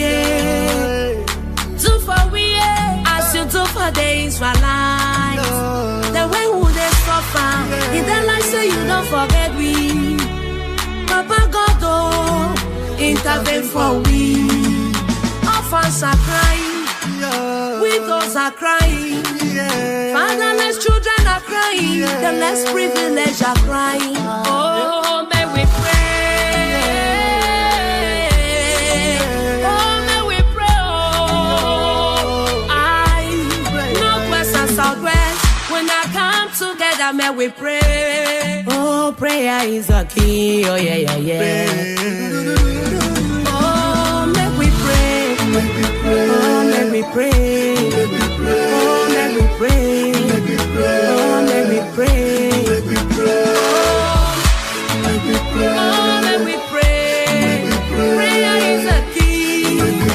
Hey, Jesus. Killing every day.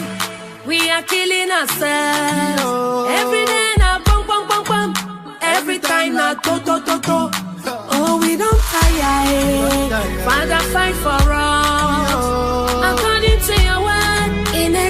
14:14. It says you will arise and fight for us, and we will all be so.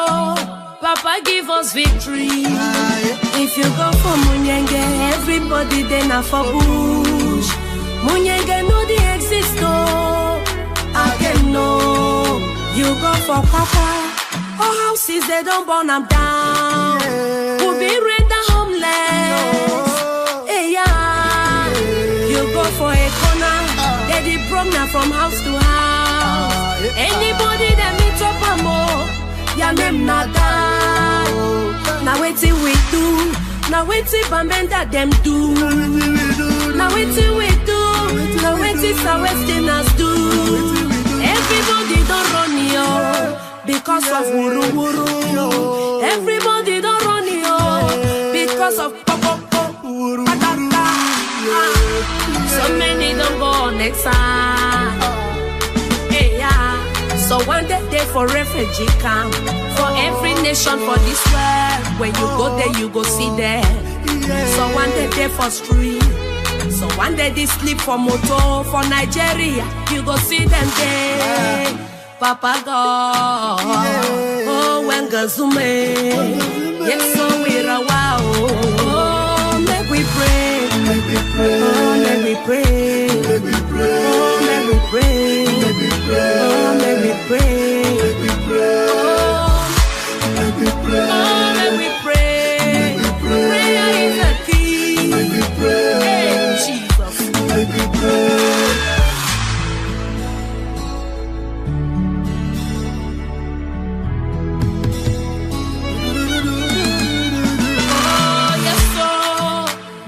When he I'm a wapa menda better for one sote.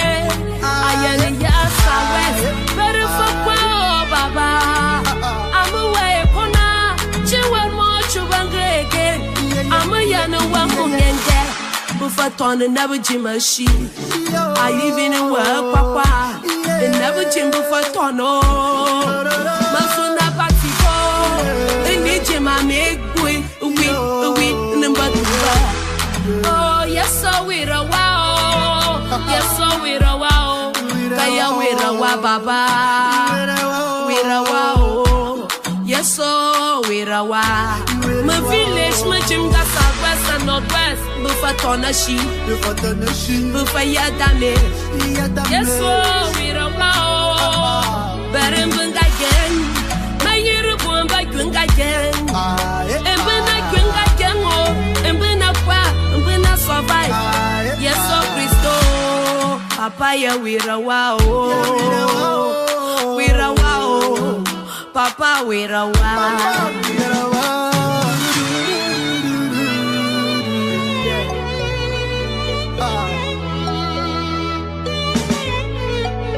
All villages in northwest and southwest are damaged. They are damaged. Where we go run to. Papa, help us. Deliver us, Papa. Oh, give us victory. Victory is all we ask. Papa, give us victory. Oh, money for you some more. In a day, even job for chopper. In a day, better water for wash. In no even day at all. Even the one for drink. In a day, now woman they depart for inside bush.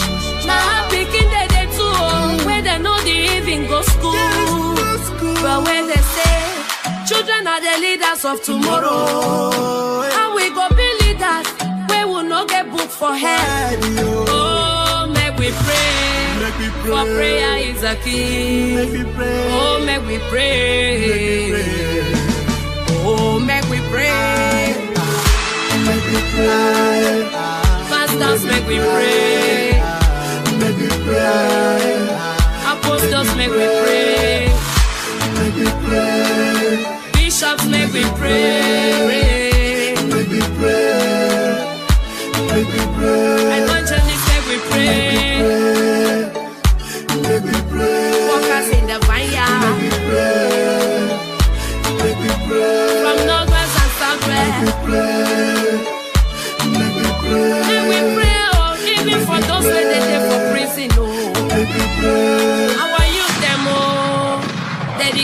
finish. Our boys, them all, they don't finish. From Manfred to Boya, from Bamenda to Southwest.